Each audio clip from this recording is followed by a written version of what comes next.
Welcome to Champagne Football Lemonade Banter. This season is brought to you by the Lightweight Athletic Club. Whatever you're watching us on, please don't forget to like and subscribe. Hey, welcome back to the Champagne Football Show. Got a couple of heavy hitters next to me here. A few champions. Chaz Samashonga, congratulations, mate. Cheers, mate. UNSW, and obviously David Perkovic and Grant Cornwell. Thanks for having us. Thank you. Big congratulations to you as well. Likewise, Chaz. Thanks, mate. Appreciate it. What was we'll get on to NPL 2, but how did? Oh, in fact, Jack Filton made it pretty clear how the celebrations went. I think he texted me about 20 minutes ago, said he just got home. So, it's not far off it. The boys had a good go at it. Let's say. Where did you go? They went out in the city. I left at about 1 o'clock. Were you in the city at that point? No, just as they were going into the city. Where did you start? Where did they start off at? The Regent, round the corner. Oh yeah, Regent the whole time, aye. The Regent, but I mean, look, the game finished, and I reckon within 40 minutes, 4 cases of beer and a bottle of Jägermeister were done. Oh, nice. So like it was a sign of things to come. So by 1 o'clock, I took the car, so it was time for me to go. You know, it just starts getting a wee bit much, man. People you're tell really you, good in goals, Chaz. You're Chaz, far too drunk. Chaz, that's it, man. Chaz, I love you. You're a good guy. No, I'm not. So the boys had a right good go at it. And where did they go after the city? Where did they go in the city? Gentlemen's Club? No, I actually think they went to Universal. I didn't know Universal is. No, Fox Studios. Fox Studios. I don't think so. Old Fox I Studios. went to pick up the trophy. That was a Monday. Did you get a trophy?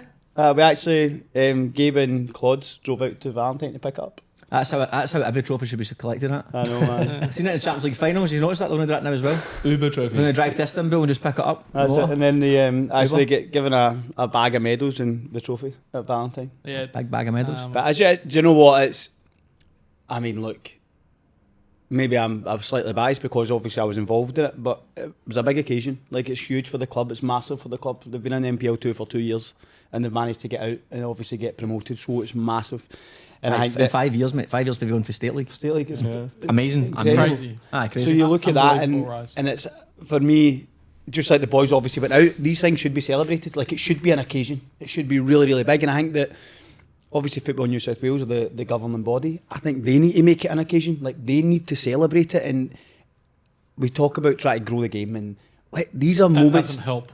These are moments that we could really, really draw on to get more people's eyes on it. And like, you were there obviously on Saturday night. There was a good crowd. It sounded like it on the, because I watched it on YouTube. It sounded like it on YouTube. It was a great crowd. There was all the kids there, like, and obviously a lot of these kids look at first grade players and be like, I want to be there. Yeah, the idols. So you've got that, and then they're all there. Their families are there. There's so many friends. Everything's there.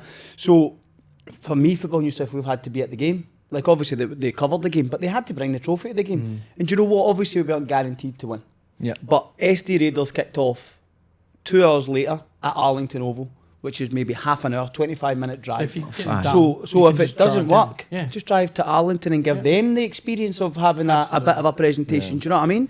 But I think the fact that obviously no one was there to do it, and then we had to go and pick up the trophy, it's a bit shit. It's disappointing. It's disappointing. Oh, I think picking up the trophy. I thought you were going to get it on the end of season awards or something like that.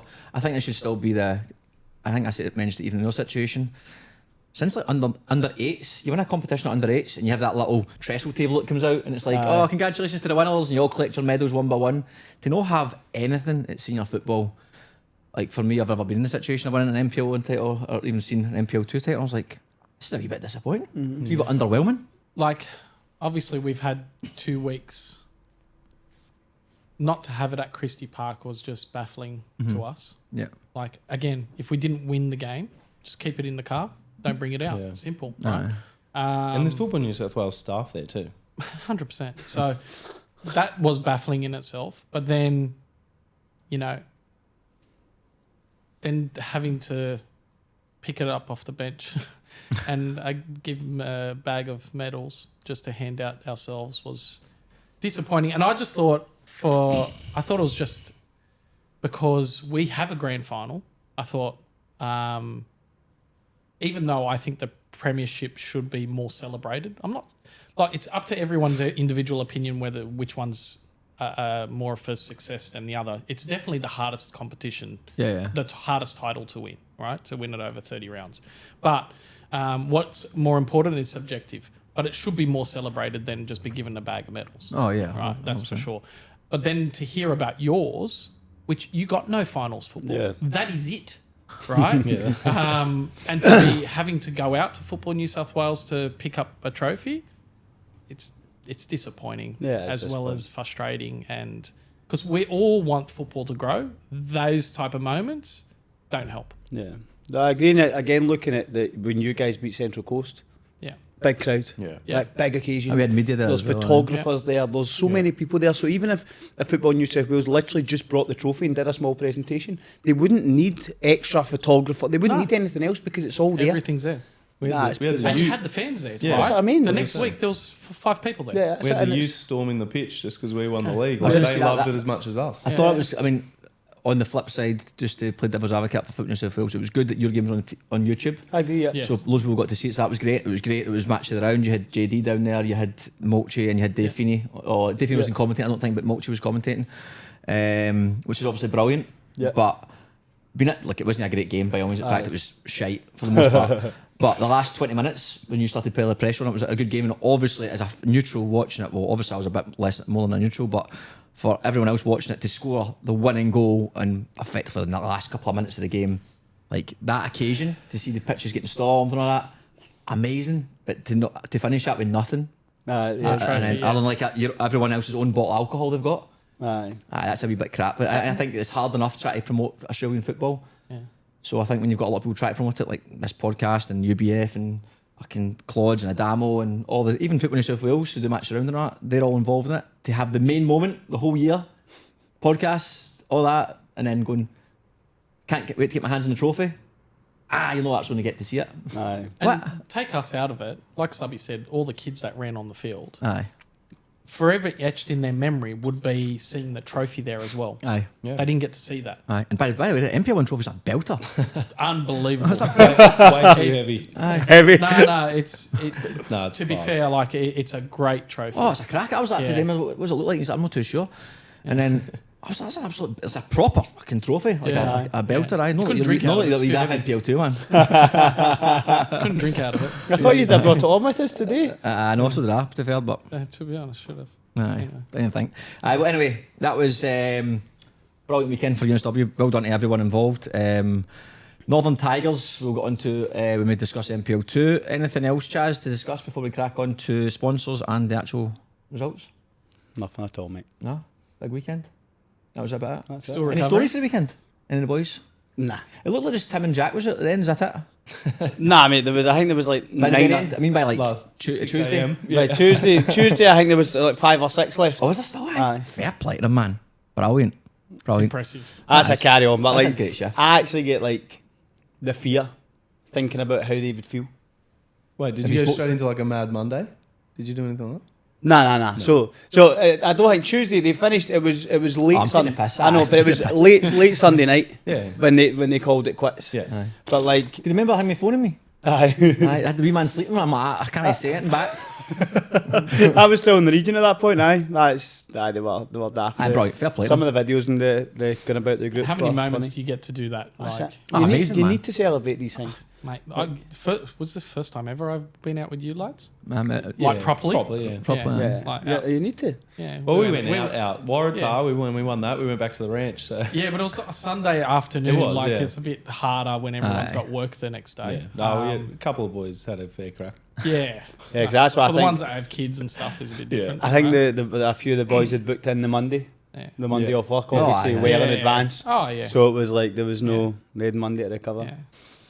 Okay, well, before we crack on any further, we'll give a quick shout out to our sponsors, Premiership Experience, who are the go-to crew for football tours around Australia, as well as Dubai, London, and Spain, Portugal, wherever you want to go, mate. there you go, mate. If you're coaching an NPL or grassroots or a private school and want to take your players to train, play, or just experience some of the best clubs in the world, think Real Madrid, Barcelona, play quality opposition and catch some live La Liga games or Premier League games while we're at it, these are your guys. Proud to say Champion Football Team is running the Premiership Experience Sydney office here in Australia, bringing custom trips, bespoke trips to yourself, clubs. What the hell is that? Class for you, mate. Sorry, producers just interrupted with some banter. Do you know what? I was thinking that downstairs, and I was thinking that he's going to forget. It's all right. Aye, we'll get that one. We'll get there. And yep, so just if you're looking for a tour, you're going on tour with your private school or academy, just click the link in the description box below and you can get a custom quote bespoke to you and your group. Class. There you go. So we will start NPL 1. We'll start with Mount Druitt and Spirit. You boys. Yeah, you boys can discuss it. I'll let's give it a feel. Tough game. Look, I think the result-wise was a little bit disappointing. You know, I think we still took it as serious as it needed to be, even though like it had been wrapped up. You know, it's pretty much still a full-strength squad, same expectations and things like that. So, look, I just think we didn't perform as we had been over the past 10 rounds where we'd probably done all the hard yards, and I don't think it wasn't that we didn't take it seriously enough. I just I thought first half we played quite well. Yeah, just we did. 4-0 or 5-0 up at half time. We did. It just didn't feel the same. Something, and Mount Druitt probably got under our skin a little bit here and there. But to be fair, we even had the extra man, and I can't tell you that I felt like we had that. To be fair to them, I didn't feel like watching. I was going to say Mount Druitt second half. Massive credit to I don't know if Ben changed something or just the players' energy in general. Like Caleb Jackson-Brown, for instance, was everywhere. Absolutely everywhere. Big Abe up front was everywhere. He was very, very good. I think, but subconsciously, you've won the league. So I think that no matter how you go into the game and you talk about it before the game, when you're on the pitch, it's a wee bit of a, we're all right. Do you know what I mean? Like, I think your subconscious then becomes, it's all right. We don't look. Obviously, very grateful that we wrapped it up the week before. Yeah. To not go into that game with the stress that we could have been carrying was, unbelievable. Really, I think it does kick in a factor, but I think we've got a squad too that don't really. No one's really lapsing in concentration, and we haven't been able to afford that anyway. So just wasn't the day, and it's a mental game in general in terms of like it was scrappy. There was a lot of fouls. Thought the referee let the game get away from pretty early on. There was a red card. There was 2 red cards actually, and then it was obviously Mount Druitt fighting for relegation. Bit of an edge to it. There was a lot of sitters get missed. Like we missed like 3 or 4 big chances first half. They missed a big chance. Rocco Pelly missed a really good chance for the volley, and then they get a goal disallowed. Then Taki's missed pretty much a 1-on-1. Chidge's missed a good chance. It became very open. It's a weird game. It did have a weird feeling about it. But like credit to Mount Druitt second half to have 10 men and arguably be the better team in that second half for large spells. Yeah, fair play. But first half, like we should have had the game wrapped up. And that whole second half palaver, which we'll probably go into in a second, with Mikey, probably wouldn't even be a conversation. It's been all wrapped up. So I think that's probably the most disappointing thing from your perspective. Perko, have you got anything to add on the game? From my perspective about our team, I thought effort was 100% there. I felt the game was kind of taken away a little bit from us. And all respect to Adrian, our referee, I think he's been a good ref, but he had a shocker that day, in my opinion. I think he lost control of that game very, very early. Mount Druitt definitely came out with a clear game plan to disrupt our rhythm, as you would expect. They're fighting for survival and every right to them. But Adrian didn't handle that well. Yep. I felt like there's certain fouls. There was a lot of off-the-ball incidences. There was a lot of fouls that I think he just could have done a better job by controlling that first 15, 20 minutes, and that the rest of the game would have been more of a football match. It became a bit like a fight in a sense. And there wasn't a lot of football. It was just end-to-end. And, it wasn't, from my perspective, it wasn't a great football match, that's for sure. But and I would have expected that, Mount Druitt fighting for survival, playing against the premiers, they're going to try and disrupt what we do. So, I just felt like the game was taken a little bit away from the players on the pitch. If we were able to find our rhythm with a couple of yellow cards early that were warranted, in my opinion, then that would have put them on yellows and they would have had to hold back in terms of lunging in. But that didn't happen, so they were that's encouraging them to keep doing it. They made it a fair fight. Mount Druitt, they did everything they can to stay in the league, that's for sure. But yeah, it was just one of those things. But in the end of the day, I was quite happy with how our boys put in the effort. Not so much happy with how we kind of lost our focus in the match, especially in the second half. But yeah, it's done and dusted now. Yep. Chaz, you watched last week a little bit, anything to add? No, well, obviously looking at the both red cards, I think that the Mountain Druitt one, Montero, I think was sent off. Should have been a penalty too. But it was such a stupid thing for him to do because for me it's almost a 50-50 between Harry Keys and the goalkeeper. Yeah, it's not an easy finish for him. No. So Yeah, it's like absolutely. such a stupid decision to push him. And as you say, it should have been a penalty. The action finished in the box. But then Mikey's is like bizarre. So I was watching it and you see the challenge and Mikey doesn't try and make a challenge. Mikey's just moving. Yeah. And then he obviously gets cleaned up. So the referee blows the whistle. So I'm just expecting Spirit to have a free kick.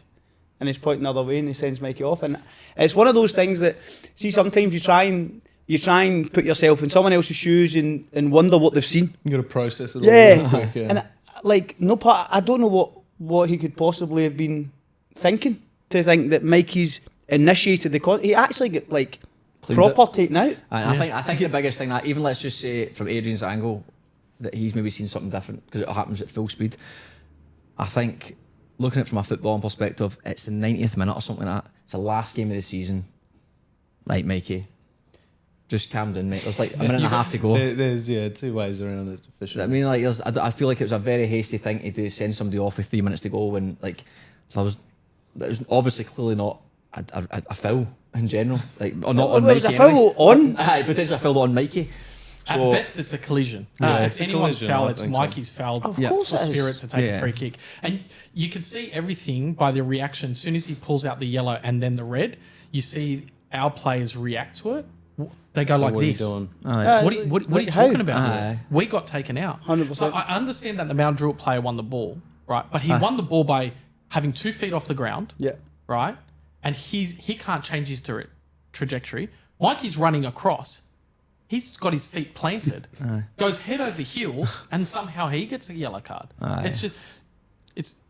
That's bizarre. But like you said, Gary, like just a bit of maturity to say, you know what, Mikey, even if you got it wrong, Mikey, take it easy. It's 90th minute. You're on a yellow card. Aye. You've got semi-finals. There's a minute to go. Yeah. Yeah. Like it's just Everyone manage knows the the game. outcome of that. And you literally got 30 can't seconds appeal left. it, can you? Because No. it was 2 yellows. Apparently not. But yeah.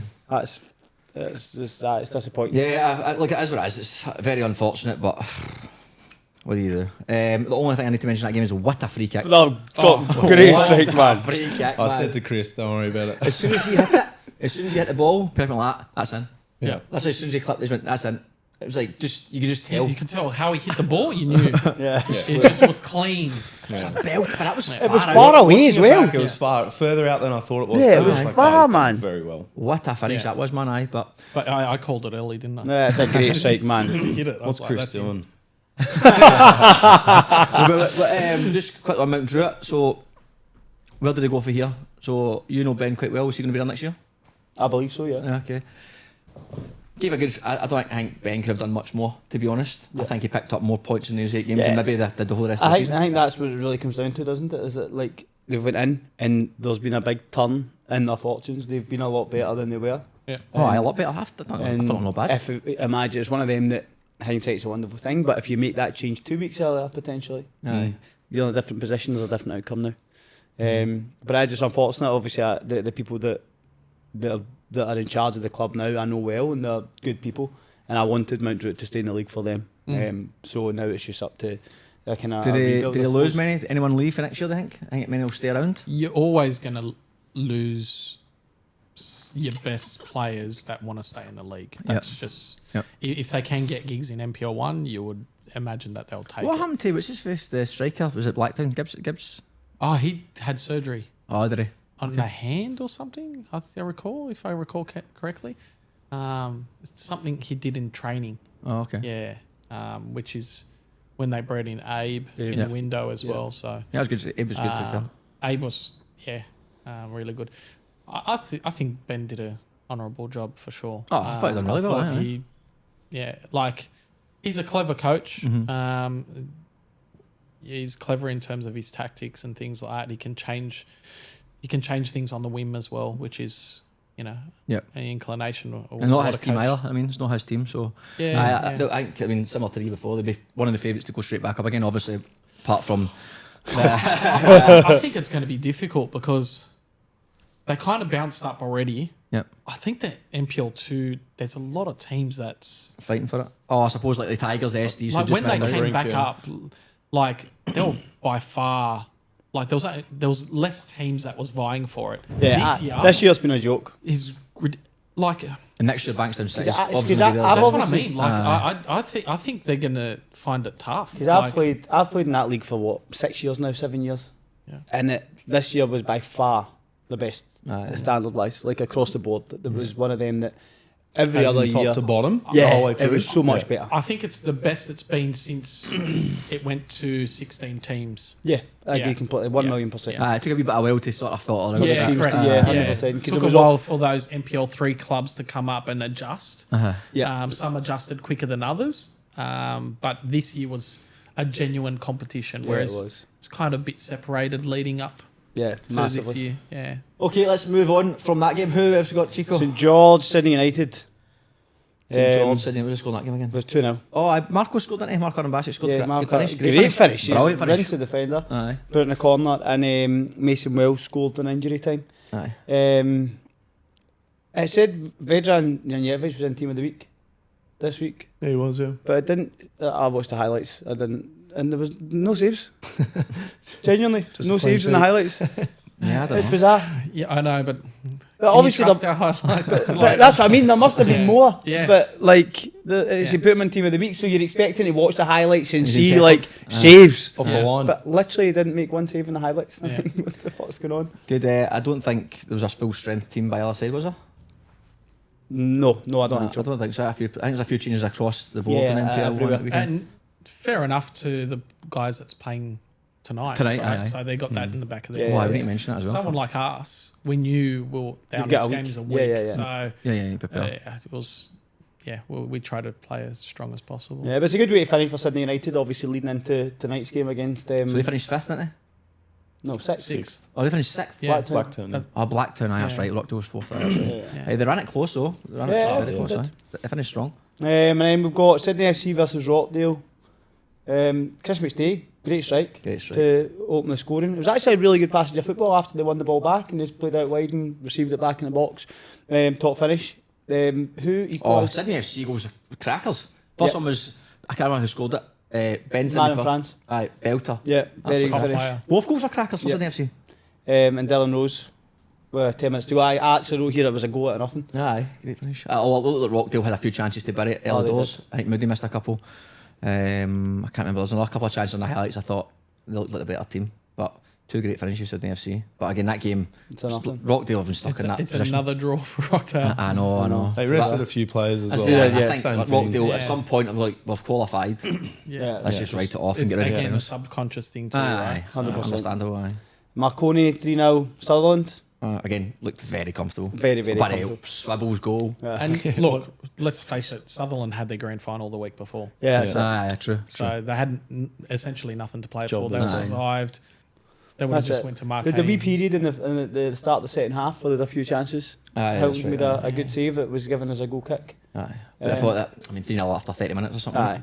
After a few changes, fair play. But And then- Swibbles' strike was a beauty, It man. was a great strike. Quality And then summer. they've obviously, towards the end of the game, Marconi have brought on Costanzo, ESH, Kenneth came on, and it looked like obviously they were back on top again. They looked really good for the last. Obviously, they need to 15 think of tonight's game as well. Obviously, try to get him some minutes to keep him sharp for tonight's game as well. So, but look comfortable. Right, and Sebastian Arans was a goalkeeper for Sutherland, 19, making the first team debut, Nice. which is good Do you on know him. anything about him now? Nah, don't. He came from Canberra, O'Connor Knights, I believe.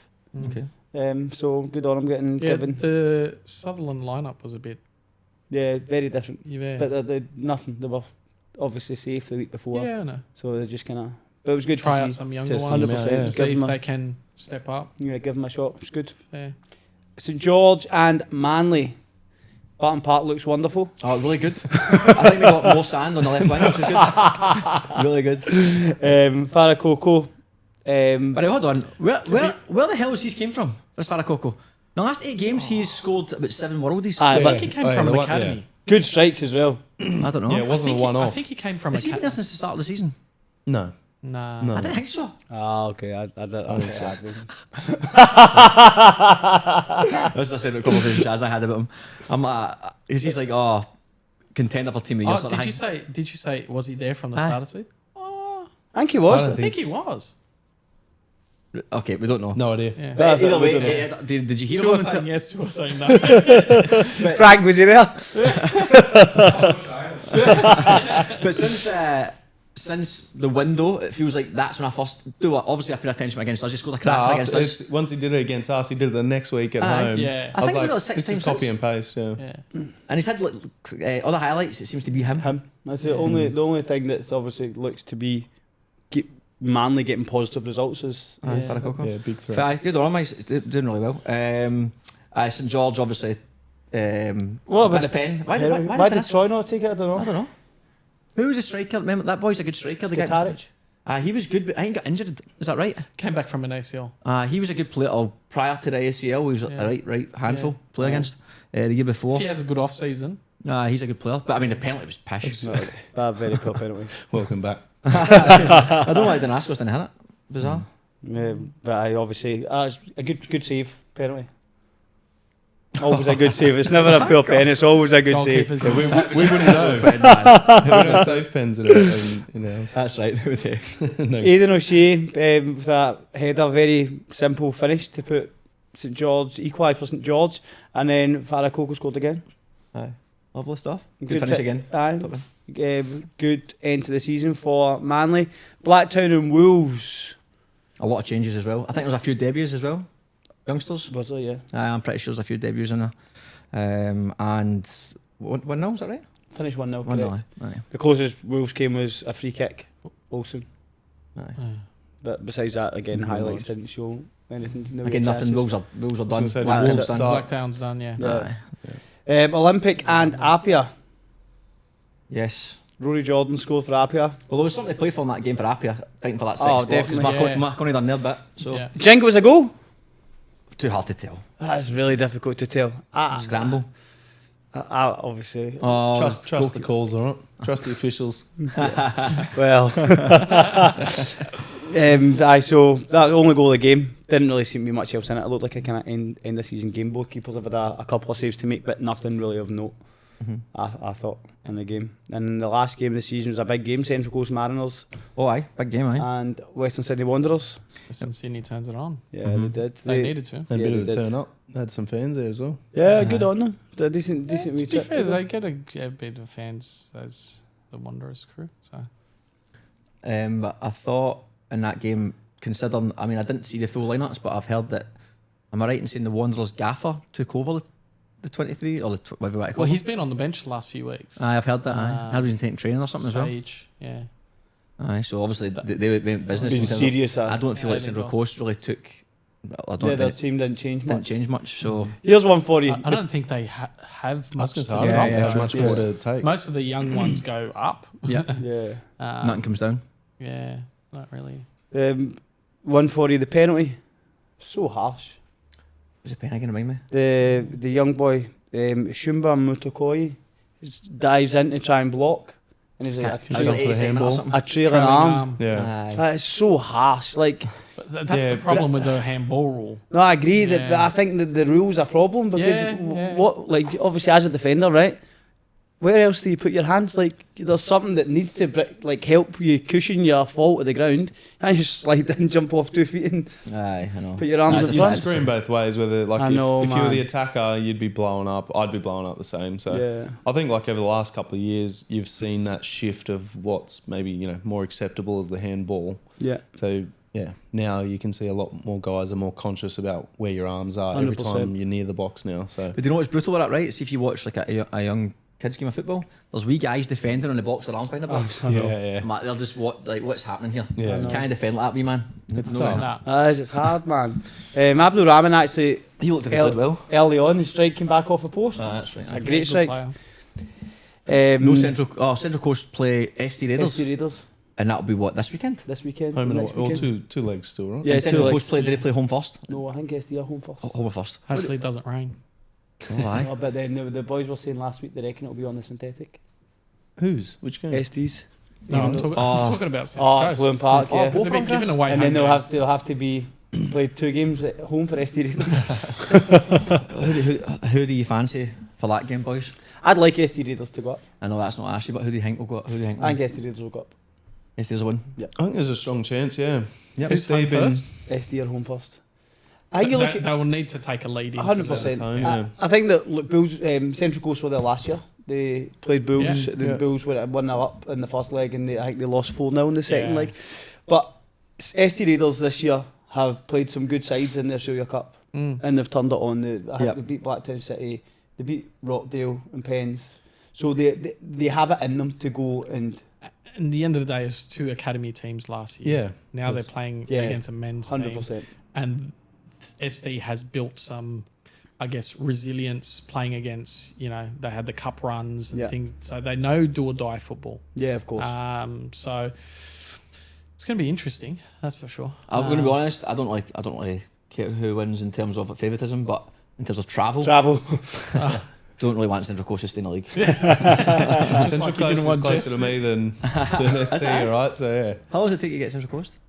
it's like 45 minutes, And what does it take to get to SD? probably an hour or something. Take about an hour to get here. Yeah. Aye. Well, there you go. But then that's this weekend, and then obviously tonight we've got Big games. Marconi. Big games tonight. Marconi Sydney United, and Is that right? Is Marconi City United? Yeah, Marconi Oh, that's a United belter. and Are you going to that? I'm going. Rockdale, Blacktown. Because I'm What time's it kick off at? 7:30. One's at 7. One's at 7. Ah, I wouldn't catch 7:30 's I won't catch Marconi. any of it. Because I'm coaching at Blacktown, so I'm just like, obviously it's still a bit of a trek, but I'm either going to I'm out west, so I may as well go. I finish at 6:30. Gary's going to sneak his phone onto the training pitch tonight. I'll do a wee scouting report for you. To be fair, I never took my phone on the prem pitch, but I think when Today Marconi you might. played Central Coast Mariners, Back. We Aye. need physio already. when Marconi played Central Coast Mariners, I had it in my pocket. Yeah. One headphone in. Aye, and then I'm not as interested as I was that night. Obviously, we're going for league but that result. But I'm definitely interested in the score. Aye, that'll be a good game, by the Have a way. big Be game. cracking, but I think both games will be cracking, to be honest. Aye, so just to confirm, both games are tonight. Yeah. Yeah. Aye, I thought one was supposed to be tonight, one was supposed to be Rockdale tomorrow. kick off at 7:00. aye, I thought I and read that. aye. Marconi kicks off at 7:30. Okay, so just who do you think? Who are we thinking, boys? One off game, man. It's always hard, I think, to shy away from Rockdale just turning it on for the finals. They've maybe, hopefully, moved on from their form or what it's been like, and just go big occasion, get prepared for the final. I think it's hard to look past them if those guys are on. Yeah. They are very hard to stop. But yeah, I don't know who else in the Marconi City United game. At the Palace too, probably suits Marconi. Mm-hmm. I think a bit more, that bigger pitch. They like to. Marconi won both this year against Sydney United. They definitely won the one. I can't They remember. did win both. Aye, Yeah, I can't remember the away game. Oh, did they watch it, didn't they? That's We right. went to the That's right. one Aye. at the Denter.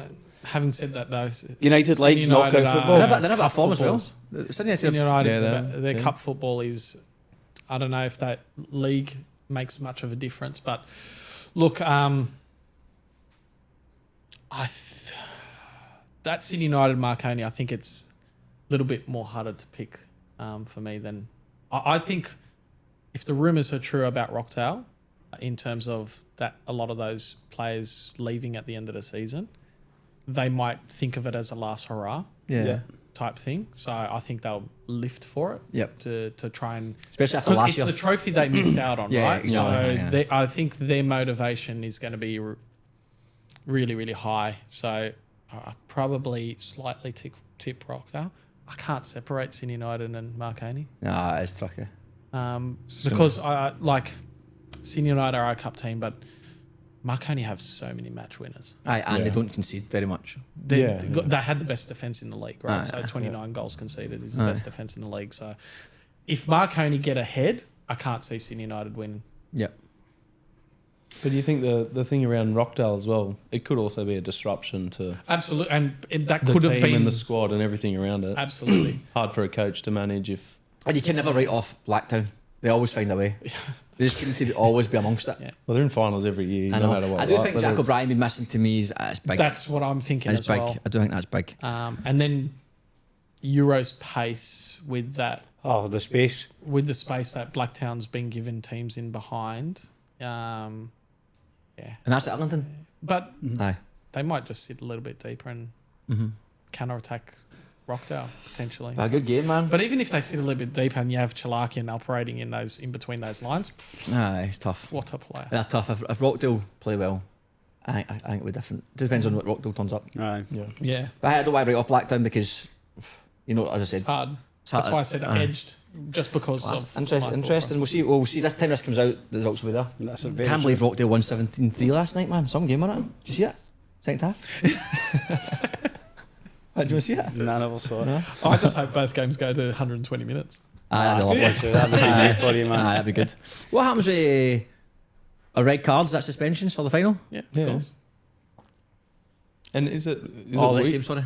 we play the lowest qualifying team? Is that how it From my works? understanding, we play the lowest ranking winner. That wins. Yeah. Yeah. Yeah, so if Sydney United win, we play with Sydney United. Otherwise, it's Yeah. one of the other teams. We can't play Marconi. There's we can't can't play play. that game. Okay, cool. What's next? NPL Victoria. Oh, aye. So they had their elimination playoffs at the weekend just passed.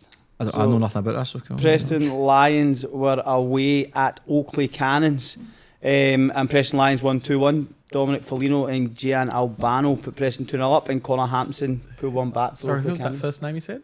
Dominic Foligno. Ah, I thought you said Fornaroli.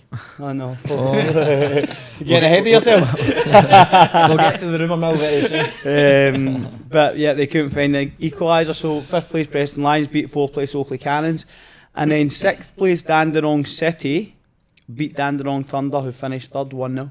Samuel Latham scored the only goal of the game in the 26th minute. So It's a big win for Preston's. yeah, so that's the Massive. the 5th and 6th placed are through to the semi-finals. Yeah. 3rd and 4th are gone. And while we're on there, we need to obviously give a shout out to Heidelberg United. 10 out of 10, lads. Beat Superb. Auckland 2-0. What is three going on? three A-League teams. Did they concede a goal against the Lakeland teams? Sorry? Did they concede any goals against them? No, I think they're No. 3 clean sheets as well, I'm pretty sure. I can't They remember. beat Wanderers 3-0, is that right? 4-0, 4-0? Aye. Yeah. Then Beat they that- I won, don't then they know. won What- 2-0. What was the didn't first one? I can't remember off the top of my head. Yeah, could be. Pretty Maybe. sure it's clean But sheets. either way. Either way, it's 3 wins Yeah. against Aye. A-League teams. Like, And then Avondale. congrats to Avondale John as well came Anastasiades. close. I was keeping an eye on that. I was saying before 2-0 the down, game, I come was back to 2 each. really hoping NPL final, man. All NPL final, then going into the championship would have been a brilliant Yeah, it bit would of have promotion for the NPL clubs. But I mean, the fact that two Semi-finals. of them got to semi-finals is brilliant. Amazing. Brilliant. And do you know, Absolutely I actually watched the highlights of both the playoffs, and the crowds in Melbourne look brilliant, man. Were they busy, aye? Oh, brilliant.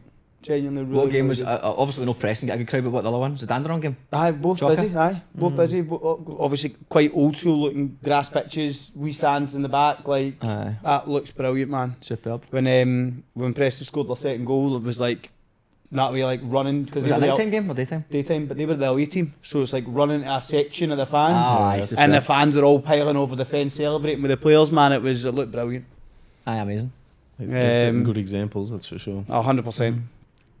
So this episode, as always, is brought to you by our major sponsor, Insurers Pty Limited, your trusted partner in all general insurance, experts in construction and home warranty insurance distribution through iCare. For the go-to team for builders and homeowners needing reliable professional cover, thank you to Insurers Pty Limited for leading the way in protecting what matters most in the building industry. NPL 2. Match of the round this week was UNSW versus Tigers. We won 2-1. 90th minute winner. That obviously saw us win the competition. Absolute scenes. I was actually Tigers didn't. No, do you know what? You tell me what you thought about the game. Absolutely pish. But you know what? It felt like a final, Yeah. which, kind of was for you guys anyway. And no team playing a team that's vying for something wants to lose. Yeah. So those kind of games is always usually Oh, a bit, a not bit great nervy. anyway, Yeah, right? I think So, that the Tigers coach obviously had announced that he was stepping down. yeah. So Did he, aye? Yeah. Yeah. I've heard before the some- game? Yeah, well, it was during the week. I think it was half time. I just told the boys. But yeah, I watched it on YouTube and I thought, it was interesting. I missed the first goal for Tigers. Yep. I missed that first Pretty much chunk of the game, but about nothing, mate. actually no, I did watch it. That's when I turned it on. A bit of a scramble in the box, wasn't it? Yeah. But yeah, Tigers were also quite surprised with because Very disappointed with Tigers. back when we Disappointed. were in that division, they played a little bit more football. Yep. I felt like they were quite direct. Mate, I was so disappointed. I was so disappointed when I They felt didn't like hold that's what on they to the ball like they Yep. usually do. And they got some really good players in there. So bit interesting to see how they've maybe it was a one-off game that they played like that, but I was a bit surprised. But I don't know if Kai thought- Denton going off early maybe changed how they played a Yeah, little bit. I don't know. yeah. I was disappointed because I wanted to watch Kai Denton. Yeah. I forgot about him and then I was like, oh, class, get to watch him live. Yeah. But he could come off early with that injury. But I thought, honestly, it was like centre half to full back to centre half, shelled. Yeah, it was. Yeah. And I thought you boys mocked it up pretty comfortably. And the only time they looked threatening was on those sort of set pieces or whatever. Yeah. But to be fair, at the same time, you didn't really create anything until. Yeah, we didn't. To tell a lie, Nathan Roberts put about 8 tremendous balls into the box. Oh, he's good. But in going for, I thought your front men weren't really like in the right areas. Although Jack Fulton, I was very impressed. I've never seen Jack play. Very impressed with him. To be fair, Yeah. almost with that overhead kick. I didn't expect that from him. I did have it, to be honest. Unbelievable. But he's Um, good. Technically, he's Technically, it's unbelievable. technically he's very good. But up to the 70th minute, I think the penalties obviously helped you because I think without that penalty, he's might have struggled. I agree. And as soon as you got a penalty, it was like, okay, one But then, more. Here we as go. you see that, I think that. So Kevy's goal, when he scored from the corner, Kevy's never offside. I don't know. Look, Don't know. I Watching it in Vale, like, looking back at it, it was never offside. I found it really difficult I to was believe the same. how he would be in offside Yeah. in that moment. It was bizarre, but as I Yeah. said, watching it back, it was And definitely the next phase, he 100% wasn't yeah, offside. never. So that's Um, then, and then obviously there was a goal in the first half that get chopped off. I know, but I'm saying those moments, I don't know. No, yeah, I don't know for sure. I 100%. can't say for But sure. looking back at them, the first one looked like the goalkeeper was actually holding on to our player, and then obviously they've both went down and they've given a free kick against our player for the Standard goalkeepers in you. goal. Nah, I know. Well, we got protected. Yeah. But then obviously the second one. So as much as we, as you say, without the penalty, in my opinion, again, we scored 2 goals. You deserve to win the game, but I think Yeah. up to that point, when you're watching the game, you're You chasing it. There's 25 minutes to go. You He's didn't had 2 create goals many disallowed. clear Two cut go- And you're I'm like, yeah. where's it this- coming this from? is not happening here. Aye. The Yeah. only time I thought you looked threatening the same was Nathan Roberts whipping balls into the box. Yeah, So at that point, I think this is not happening here. They're running out of ideas, yeah, and it did start to look comfortable. But then, as soon as you got that goal, it was just wave after wave of attack at that point. yeah. But even still, looking at the clock at 88th minute, I know, 89th yeah. minute, I think, mate, I was about to leave. I was like to my dad, I'm like, oh, I have to go see that T-shirt you had. Aye. Obviously, Emma, your missus says, oh, Gary, can you get that T-shirt? So I put it in my car. So my dad was like, if it's 86 minutes, I don't know if she'll still want this T-shirt if they don't win the game. I'm like, it takes me, say, 4 minutes to get to the car. I'm like, fuck, what did I do? I was like, fuck, she's going to want it anyway. And as I stood up and walked maybe 20 metres, I just turned around to walk back, and he's fucking scored. Thank God I got to catch it. I gutted if I stepped to that stadium and just scored. So I did manage to catch it. But Happy for JJ. Yeah. Is it the hard year? Yeah, I've known JJ for a long time. Yeah. Coached against him many times. But yeah, he's happy for him to it get a was bit a of limelight. Big moment for him, man. Yeah, As you say, it was. I think that these things, it's always nice to see that the impact goes a lot bigger than what you see every day in terms of the players and the coaching staff.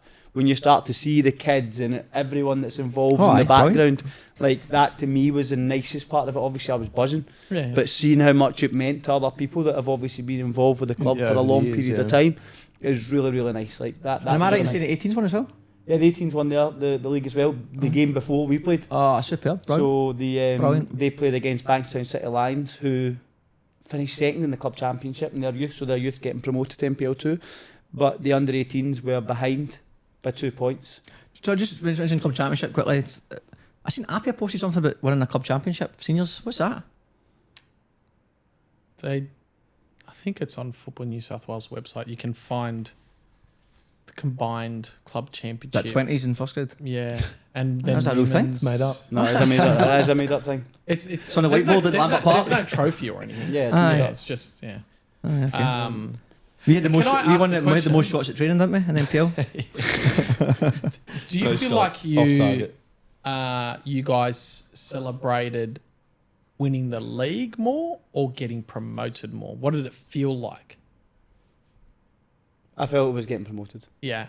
So this is the connection that what makes football beautiful. Like it's that promotion relegation. If we can just have that connected all the way through top tier, all the way down, it just unifies the sport so much. It was the. Do you know what I mean? Like 100%. yeah. It was the promotion. Like it was. I thought it would be, the but fact yeah. that you knew that you'd got the club Yeah. to where they wanted to That's get the to. reward. That right? was the reward. Correct. It wasn't the fact that obviously it's a you need to bonus win the to league have to a do trophy, it. right? 100%. Yeah. But that was what we were celebrating. I'd say was the fact that the uni is now in NPL 1. Yeah. And look, there's been a lot of talk, obviously, from your club for the last few weeks. But mate, UNSW stories a lot. You've seen the post recently with Championship about the remarkable rise of spirit. But 5 years for UNSW, for State League to NPL 1 is brilliant. It's the black and yellow, boys. It's black and yellow. Black and yellow. It's a mad achievement for the club. Mad. I think that you look at the amount of teams that have been in NPL 2 for years and years and years.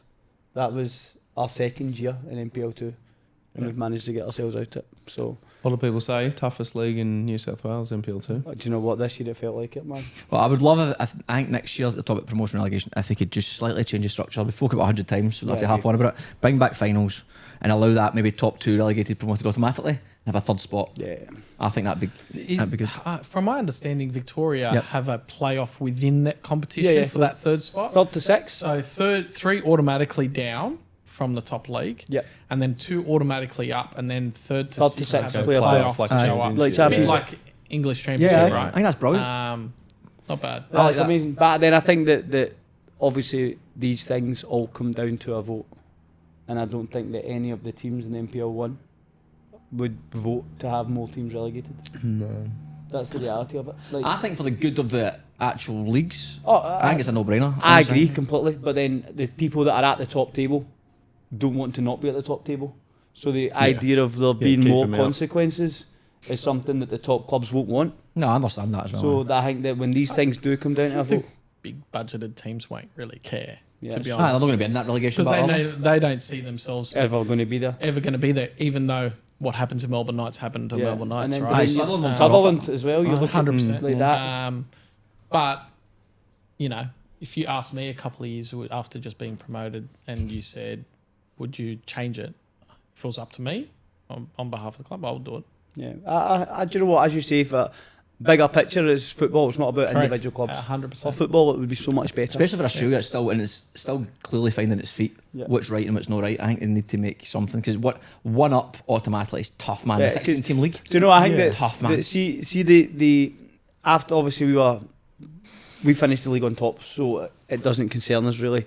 But see if you'd got to that point and say we'd lost at the weekend, Nesty Raiders won, and then they go up, and then we play a playoff and we don't get promoted. After the amount you've been through over the course of that season, with how tight it was, it would be absolutely heartbreaking. Aye. I just thought of something. You look at NPL 2, right? You got Mounties and Bonnyrigg that were how much money they supposedly spent in that window, right? Rumours are that and it's pretty logic if you the rumours like of what Victoria pays compared to New South Wales, right? In terms of clubs, do they pay more in Victoria because there's a higher risk of going down? I don't know. Do clubs go out find more money because we don't want to go down, Rather we than need to thinking- compete? Yeah. Now there's only the bottom spot that goes down. Chance of consequences is low, so there's less incentive for clubs to spend more money potentially, or find more money to spend more money. It could be makes clubs to get their things sorted if there's more consequences, not just money, but in terms of professionalism, in terms of 100%. everything, right? Yeah. So, I think increasing that consequences will sharpen up a lot of clubs across the board. 100%. Yeah. I agree. Right, moving on from that. Bonnyrigg, the Great Escape is on. I knew it, mate. Never doubted the boys for a The second. Grey Escape is on. They beat Inter Lions 2-1. Inter Lions went 1-0 up in the second minute. Mabior Garang and Musa Sano scored for Bonnyrigg. A point behind Rams finished. Yes, he did. Very close. Very close. Did you still actually had fans? I saw a celebration video of the Inter Lions, and there was like a travelling support. I mean, might have been like 50, 60 people. With Bonnyrigg. Bonnyrigg Oh, fans. brilliant, at the eh? game. Class. Which again was good to see. Aye, superb. Bulls and Mounties. Mounties drew 3 each with Bulls. Jake McGinn scored twice for Mounties. They were 1-0 up, 2-1 up. It went to 2 each in the 90th minute. And then Mounties went 3-2 up in the 93rd minute. And Bulls equalised in the 95th.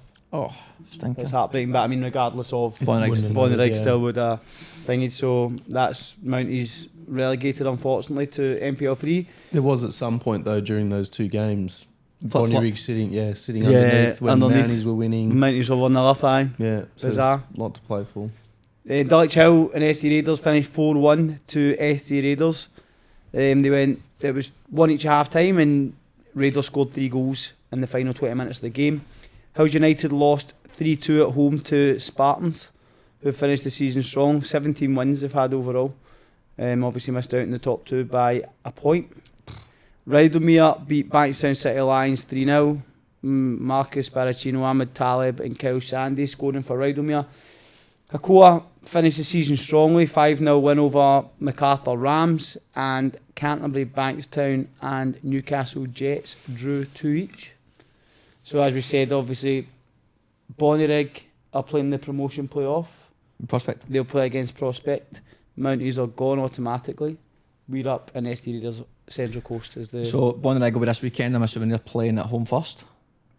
away first, I think. So the lower team goes away first, at home first. Yeah, I think so. Is that right? Okay. Because, I mean, I think that the team at the top gets a home second leg. Because Okay. you obviously turn the game around. I suppose it's more in your favour to have the second leg at home. I think it's a toss of a coin, man. It's a hard one, especially at this level. Probably, You're not a huge fan base, something I like that. agree, because then even looking at last year, Mounties were at home first against Nepean. We went to Yeah, the that's true. Yeah. Yeah. Central and- Coast were home second against Bulls. Yeah, but they yeah, were but the that's top. because they were the league above. Yeah. Sorry. Yeah, Yes. And Yeah. so I mean, I don't want to discount Prospect, but with Bonnyrigg signings in the window, and the players have got in there like Simmons and Kamada, I can't. Prospect don't even want to go up. Oh, from really? A rumour that I heard. Oh, okay. Don't know if it's true, but yeah, like Financially or something like that. no idea. But why would it make a difference financially? Just go in it and with the whatever finances you got and try to make the best of it. Same Yeah, Enjoy yeah, the true. experience. And if you go down, then. Even the players that earned it right, if they Does he have a chance to go and give a they cup? deserve the Yeah, chance as to a play. player, you'd be like spewing when you Yeah. hear those things because I've seen Absolutely. it in the past as well. But Yeah. I'm sure the players will go out with everything they I've can. never heard of that until I came to Australia. See, someone said to me, guys, well done. If you win it, they get promoted. However, remember, we don't really want to go up. What was the point in this whole season? I know, What are we playing for? Yeah.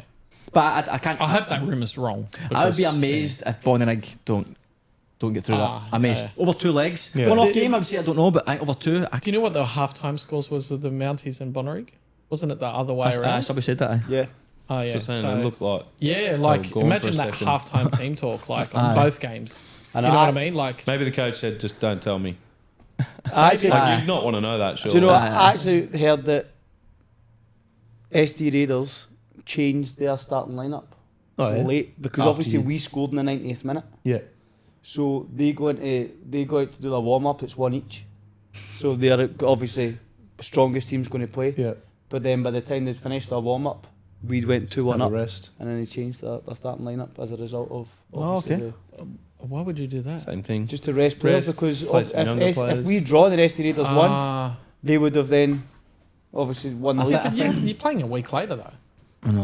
Why do you need a rest? Maybe they have some niggles. Yeah. Maybe, yeah. I think they had they talking to Figs and that they said it was a cup tournament, the double for them. Yeah. Yeah. Big sort of well Taxing on the- taxed them maybe, but hold them down a wee Fair bit. enough. Aye. Okay. Well, next Chaz? Fraser Park, South Coast Flame drew 2 each.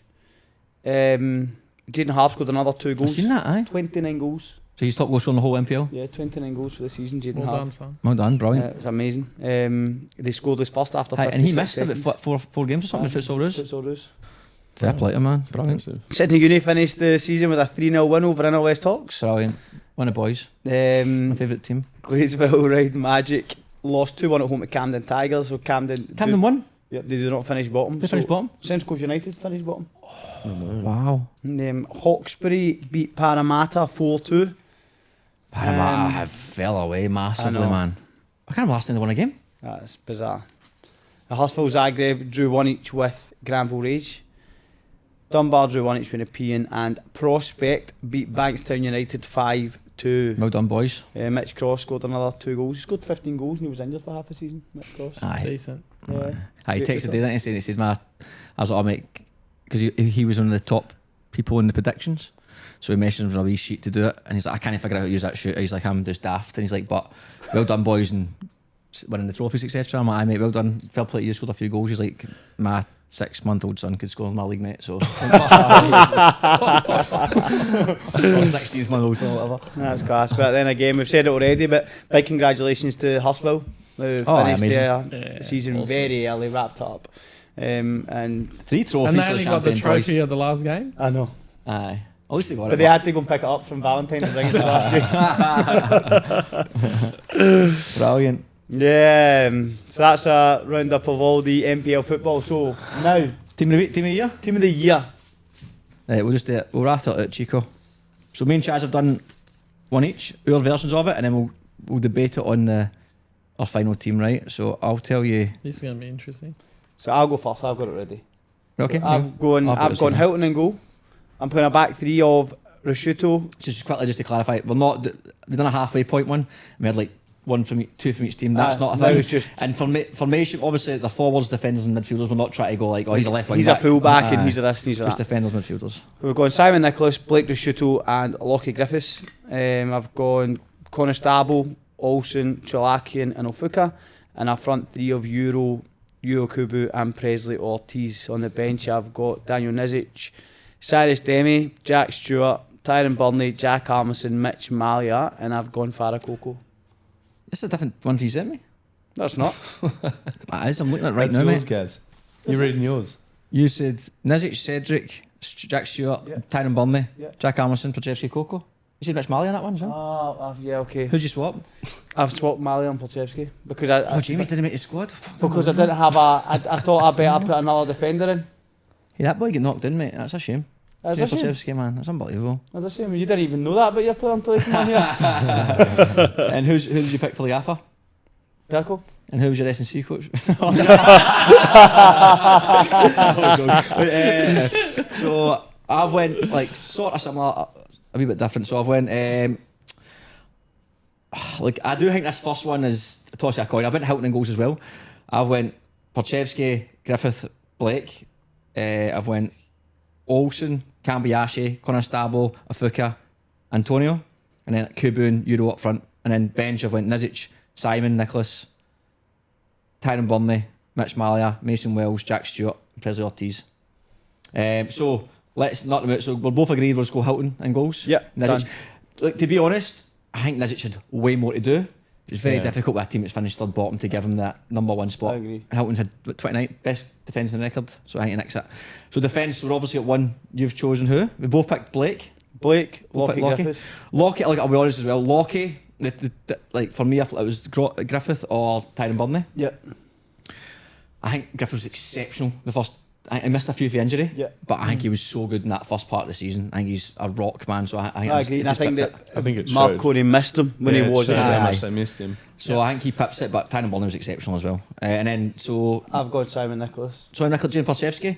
So that's the 2, right? Okay, I'm happy to negotiate in that one. Give me your defence for Simon Nicholas because I know you watch all the Spirit games. Oh, because do you know what actually? Do not Everyone- ask for my opinion. Shitting yourself over there. Everyone I speak to speaks that knows Simon talk to, about him being exceptionally good, and he's so consistent in what he does. Yeah. And I thought that In that terms of balance as well, like you don't have any other left footers, right? Yep. Yeah. I'll tell you what, this is why I was swaying with it even last night. I was like, for Jamie's sake, and I was like, well, Jamie scored 2 massive goals against Appy in the 93rd minute and Sydney United in the 93rd minute. Yeah, fair. Got his 4 points. Yeah, but have you seen the blokes up front? You wouldn't need JP. That's true. No. But then in my head, but then I looked at the stats. I think JP's played 22 games. Yeah. Simon's played every game. Every game, yeah. And I think he's a wee bit. I said this to him actually after the game. Has he missed the game? I don't think he's missed a game. No. Because Gantry said that he missed a game. I don't know if he has missed No, a I game. think he has. Just got subbed on one of the Aye, games. and I Yeah. think. I asked him because it's we're like a cruise control, gladiator right? season is like every minute of the whole But season. I think JP, to be fair, I think JP missed 4 from either suspension or us protecting him from suspension. Correct, yes. Yeah. So I'm like, but that's not really his fault. But at the same time, he didn't play. But then Yeah. that's my argument, right? I can't have a nutcase in my team. Well, you need a nut. Sometimes you need the nutcase. Well, he also got Antelmi sent off. It helped us win, get that equaliser. Ah, that's No. very true. No, to be fair, no, I'm happy to put So Simon in. Perko, who's going in? Oh, Simon for me Take is one of those someone else and guys. put it out I think both of sometimes me. players like Simon get unnoticed because they're like a 7 every single week. Every week, yeah. And Every when week, yeah. they're shite, you're like, oh, he was terrible today. But they never really get noticed. They hardly even make the 3-2-1 because it's usually people who are on 9 out of 10. So I'm happy to go with Simon. That Pridchev's on the bench. Right, So done. Simon Nicholas, Lockie Griffith, and Blake Shuto, back 3. I tell you what, if the fact that Jamie's getting mentioned when he came from NPL 2 in his first season back into NPL 1. Aye, fair play, Cracking man. I think you had to cracking look- season. you're looking at teams that obviously have conceded the least goals. Like it's, you Oh, can't of look course, at aye. it. yeah, absolutely. And Blake obviously missed a wee bit of the season, but again, similar to Yeah, you Griffith, noticed when Blake wasn't he was in playing team of the week. because they were He's in team of the week conceding every single time he played. It just pretty much. brings a lifetime of experience And in Aye. that a squad bit too. like Jamie scores some important goals as well. Aye. goals. He's heard He's that. annoying like that. His head- Yeah. Midfield, Way too many Chaz, headers. what was your I went a 4. Right, okay, what was your 4? Mikey, Constable, Right, he's in, so we've both confirmed him. Olsen, He's confirmed. Shalakian, I've not wished and him. Ofuka. Right, so Olsen, Constable, and Afuka are defos. So I've got Cambiashi and Bay in there, and you've got Chalakian. Give me an argument for Chalk. Because well, I think you got to work out if you're going to go 4 or.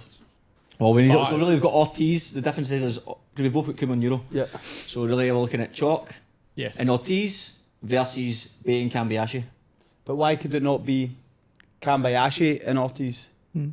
Aye, we can be in. So let's give me another Chalk because Chalk's one we've definitely not got. So I went with Chop because I feel that watching the highlights in Rockdale games, he's the one person that always Every time. he's always something happens. He's the one that creates all the time, be it for Euro or chances that are missed. He's What's the the one. stats bit in Chalk's? I'm not on SofaScore. You're up. I don't know the stats, mate. Well, they scored a lot of goals this year, and he would have certainly. Well, had a potentially lot that could be the assists. tipping point. We'll see because I've got some stats here for Bay and Cambiashi. That's what I'm on Some might be made up, but I think you can see Chalk can also carry, off the ball Rockdale as well. Like he's Yeah. just as aggressive. I'm not pressing. debating Chalk. Wait, the thing I don't like about Chalk. Remember he dived against us for that penalty. The one they didn't get. He cleaned up. Proper cleaned up. So scored 7 goals, And how many assists? 5 assists. So 12 goal contributions. Uh-oh. Right. Well, look, that good shout. Obviously, Cambiashi, to me, big part of Appy. I think it started slowly. I think when he get moved going forward, Yeah. Better. he was a linchpin pretty much in there. And I think in the cup as well, he was very, very good in the cup run. Yeah. I don't think there'll be a player in the league who don't think Cambiashi is absolutely tremendous. Yeah, we hate to play against him. And then for Bay, I think he's got like 18 goal contributions. Yeah. I think between him and Casella, they've got 33 goal contributions out of 42 goals or something like that. So they've, without those two, they've been involved in almost every single goal. So I'm just looking at Team of the Year as like, who's a standout player? But you also didn't pick Nizic because where they finished on the table. But I went on Hilton based on stats of clean sheet. Okay. 29, that's like best defence in the league. That's the only reason he picked it. Yeah, fair. If Reed finished top, I'd have maybe said Nizic. So Bay, I'd just say because standout player. Chalk, I agree. I could easily be in there as well. He's in that Gantry one as well. I'm just thinking of who's an absolute standout. Same with Olsen, because Wolves didn't exactly finish flying. Yeah, Yeah. but he was. outstanding. But okay, so we need to make a decision here. Where are we going to go? 4 and 5 midfield, first of all. I'd go 4. You got to Yeah. go 5. But I'd only But go. to be honest, one of yours could be in the front 3. Okay, so ignore that. So let's go on players. So Ortiz, we've got between Ortiz, Cambiashi, Bay and Chalk. Yeah, I'd go then Kambayashi and Ortiz. Cambiashi and Ortiz. So Bay drops out. Yep. I would go with my team, to be honest. But I mean, okay. Well, if we Ortiz had a period there where I'm not sure if it was out of form, but I don't think he was starting for RPR either. Can you just jump? But that may be. I think he had a bit of a niggle niggle. against us in the Australia Cup when they beat us at our ground. He didn't start, and he was just actually didn't play at all. He was just doing some runs. So I think he might have had an injury period, small injury period as well. Because he scored some brilliant goals for him, but also seen a period where they he wasn't in their squad week in, week out sometimes. Yeah, that's true. Whereas Kambayashi was Kambayashi plays every week. Yeah. Oh yeah, Kambayashi to me, I think he's a definite. Yeah, I think if you had to choose one RPO player. So there was 5 games that he never played. So he played 25 games? He played 25 games, started 24 of them, so I assume that the other 5 is injured. Would he get 17 goals? 17 goals he scored. So there's 1 goal behind Kubo and 5 behind Euro. And what was Bay? I think it was Did Ortiz was penalty taker or not? Don't know. Kuta took some. Well, we saw Kuta took that one at Rockdale. I'm not sure, mate. Bay scored 11 goals. And how many assists? 6 or something? 7? Bay. Not a bad front 3, but our front attacking team's a joke. I mean, there's not a lot. The whole team's not a lot of balance. not a lot of balance, but you know what they should bring back, like a state of origin, New South Wales versus. That'd be amazing, man. Victoria. That'd be superb. That'd be good. That'd be very best good. Out of New South Wales, best out of Victoria, and have a decent gaffer. And have Sofa scores and have it home and away though, not just one. That'd be amazing, by the way. Home and away. That'd be brilliant. Bay on Sofa scores got 10 goals and 7 assists. So 17 on total. 17's and Presley Ortiz has got 17 and 1. Right, okay, so we're going to have to. So you're good. Okay, we'll swap. We'll have to go 1 for 1. So we both agree Kambayashi. Yeah. And you want Ortiz. Ortiz. I wanted Bay. Okay, we'll have to. If you're swapping Chalk, I'll need to swap you Bay. So that's the starting 11. Yeah. So we're going Hilton, Rashuto, Nicholas Griffiths, Constable, Olsen, Kambayashi, Ofuka, Euro, Okubu and Ortiz. Yep, and then subs. 3 number 9s. A lot of goals. Loads of goals. And let's not forget, Ofuka and Constable scores a lot of goals too. Yeah. I'm not because I think the question mark would be like, obviously Euro's only scored 1 goal in the second half of the season. But to score 22 or 21 in the first half, be the top goal scorer for 3 years in the bounce. Yeah, and without him scoring goals, Rockdale probably have pretty much fell away. Yeah. You can't not put him in. And then subs, okay, let's find out this wraps up. So Nizic. You can't not pick the highest goals. Nah, no, of course. Mental eye. So Nizic. Yep. Did we both have Burnley? Yes. Right, so Tyrone Burnley and Nizic. Did you have Cedric? Nah. Olympic fucking. He only scored 11 goals or something like that. Yeah, I know. Barakoko is known the team of the year. Well, I thought I just liked some of his goals, so I thought I'd give him a wee shout out. You know what I mean? Tell you who we only saw him in the last 8 weeks. Mason Wells. Yeah, Mason Wells. He was the ass on. So do you put JP got kicked off the lineup, right? So he's on the bench. So Nizic, Perkovich and Burnley. Those are 2 defenders and a goalkeeper. Yeah.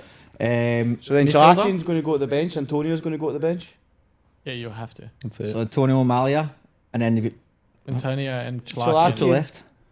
Chalaki and Antonio. There's 2 left. So I've got. So that covers that. I had Jack Stewart, Mitch Malia, Wells, and Stewart. That was my other 3 that's not. I think Jack Stewart has to go in the bench. Jack Stewart, Wells, and who?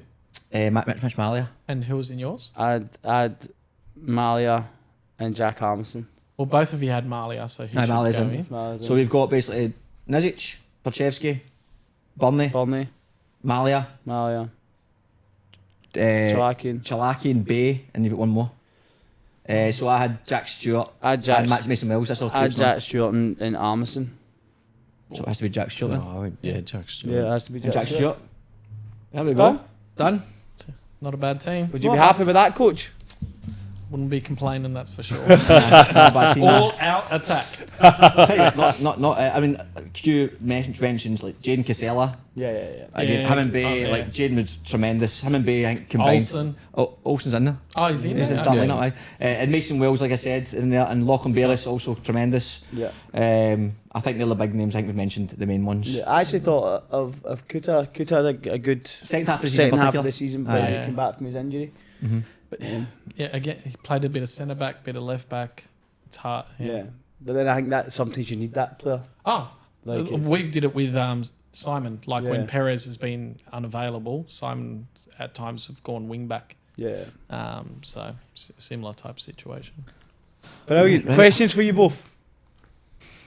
Uh-oh. Yeah, it's the bad ones as well. Favourite movie of all time and what you did while you were watching it? You want to go first? Favourite movie. Wasn't expecting that. Look, I've been watching a lot of Top Gun lately. A lot. How much? You only watched. There's only 2 of them. How much can you Oh, watch? I've watched them a fair few times. I enjoy it, to be fair. So, What one? First one or new one? I just I rotate. Rotate. I'm not picking one. I like the second one was good. I thought. The second one was good. Yeah. So Top Gun, and what would you eat when you're watching it?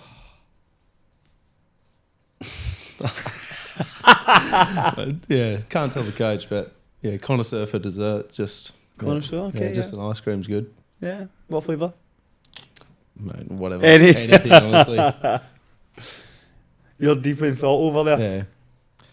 Look, I listen to you guys every week, so I'm going to try and pick a movie that no one's picked. Right. I'm going to go with something from my childhood that I enjoyed. Was it in black and white? Not far off. Harry going back in the van. He's not that far ahead. Just like my hair, black and white. I was probably closer to I'll, you then. I'll go Back to the Future. Oh, aye, good movie. Yeah. Good, very good. Um, Do you like that? can I choose two treats? Yes, you can, mate. Maltesers and peanut M&Ms, but I don't know if anyone's tried the peanut butter M&Ms Oh, from aye. the United States. Amazing. I'm going to go that if I could get them. Ah, you can get them. We'll sort that out. We know a guy. We know a guy. Yeah. We know that we Always M&M. bring it back after my United States trips. Aye, they're amazing to be fair. And then if you were to sing one song in the karaoke, what would it be? No, you don't want to know. I really do. Nah. I want to hear it as well. No, I can't have done that. I got done one training session many years ago, where it was like whoever lost, let's say it was soccer, tennis or something, whoever lost had to sing in front of the team, and I chose, it was a John Denver Annie's song. It's Right. like, yeah, it's not that common, hot tip. But I think I think I got that one from Old Man somewhere, so yeah, probably not a great song choice. Everyone's like, what? John Denver? John Denver? Yeah, don't worry. What's it like I called? said, Annie's song. Annie's song. Yeah. Heard Anyway, of that? Aye, you know that, aye. I've got- see? Oh, there you I've go, got- aye. I've got no That's just something for the 40s then. Yeah, got no shows idea. my age, huh? I've had to think about these for a very, very long time, half my life ago. It's probably the reason why I chop and change a bit in our squads every year, because I like listening to the new talent coming onto the scene, singing songs with the squads. More failures than talent. But What did you do, Gaz, when you came in? Free from Desire. Yeah, I'll go with that. Easy. That's terrible. I wouldn't know. You wouldn't know. I haven't thought about something like that in a long time. it's just but- karaoke night, not an initiation song, right? Yeah, it's karaoke Yeah. night. Yeah. Oh, got no idea. Maybe a Bob Marley song. Aye. Oh, yeah. One Love. Oh, brilliant. Good tune. Good song. Very good song. Very good song. At piano bar. Fuck, piano bar. Byron Bay Buffalo piano bar. Soldier. Great song. Yeah. Aye, you only get one I song, mate. grew- You have to make pass the mic on. Great song. I grew up on that Can I music. get him So. off? Mum from being from the Caribbean, that's all I listened to when I was a child. Class. So yeah. Aye, good song. Bob Marley's a man. yeah. Yes. Top man. Before we move on, is anything else, any other mad questions you've got? Nah, done. Fantasy football, just quickly. Oh, yeah. People, I mentioned a few times, I keep forgetting to post it on social media. The code to join the league is 7KLA7K, 7KLA7K. And just quick recap on who is top. A couple of names. So Ben Kirkman is at the top. 201 points. Ben Kirkman. Second is Ryan Attard, 196. And Sam Almston still up there with 189 points. We've got 2 weeks left before we're going to close entries to it. So there's currently 53 people in it. Feel free to join. Absolutely anyone's welcome. But you've got 2 weeks to join it, and we'll have all the prizes announced by the last episode's next week. Yeah. We've got just quick announcement actually. So last episode of NPL Champion Football is next week. We have got Gabe from New South Wales, head gaffer, and Claudio Fabiano, captain of UNSW. Obviously celebrating the NPL 2 winners. And then we're going to have a 1 week break. Well, not. We're going to have the grand final. We're doing a podcast at the grand final. Yes, we are. And then we'll have the Wednesday break, and then we're going to start the championship, and we'll start from the 22nd of September, running into the championship and run right through to December. And And quick story about fantasy football, I seen something today someone sent me. It was group of lads fantasy football forfeit. Have you seen this, no? No. I'll read it out. It's a pretty heavy duty forfeit, to be honest with you. So it is, I mean, it could be one of those mad ones you get online that's just a whopper, but good banter for the boys, to be fair. So it says, okay, the official punishment for this year is if you finish last, you have to go to the sperm bank and donate sperm. And on the form, you have to check the box that will allow the child to contact you once you turn 18. Oh my gosh. So we all think about that for champagne football. So, so at the moment, winning Dallo Ruben S, mate, you're in trouble, son. Just really thought about that. That's a serious, Proper punishment. serious punishment. Serious punishment, that, aye. Wow. No child support though. Right, Mr. Cornwell, we want to hear about you, mate, and your footballing journey and how you've ended up an NPL 1 winning captain. Yeah, not much to it really. Spirit my whole life, but no. I back to the start. Yes, please. Local club, Winston Hills Bears. Right. I think the same as Lummy, to be honest. Oh. Our old mans used to play together as well. But anyway, so went up there all the way through. Sorry, did you say your old man used to play with his old man? Yeah. We used to be at the same In the pitch. bath? On the toilet. Yeah, we used to be at the same pitch, kicking a ball. You know, I think I've got a year on him, pretty sure. But he for many years we were at the same pitch over 35s, over 45 games. Brilliant, man. Kicking them all at the park. But anyway, so yeah, there literally I think it started at 4. Yeah. All the way through, and then back when I was coming through, reps started at 11. So I think we got into like let's say under 10s, got into the grand final against Castle Hill. I think they were strong clubs for the association clubs at the time, and the scouts came supposedly is how I always heard it. And went and had a trial at Blacktown City. Yeah. I spent 2 seasons there, 11s and 12s, and then didn't get retained after 12s. Yeah. Bit of a different player back then too, and definitely never a standout. And so I think my parents probably tried to hide that from me at times. Like I probably was none the wiser whether I was retained or not.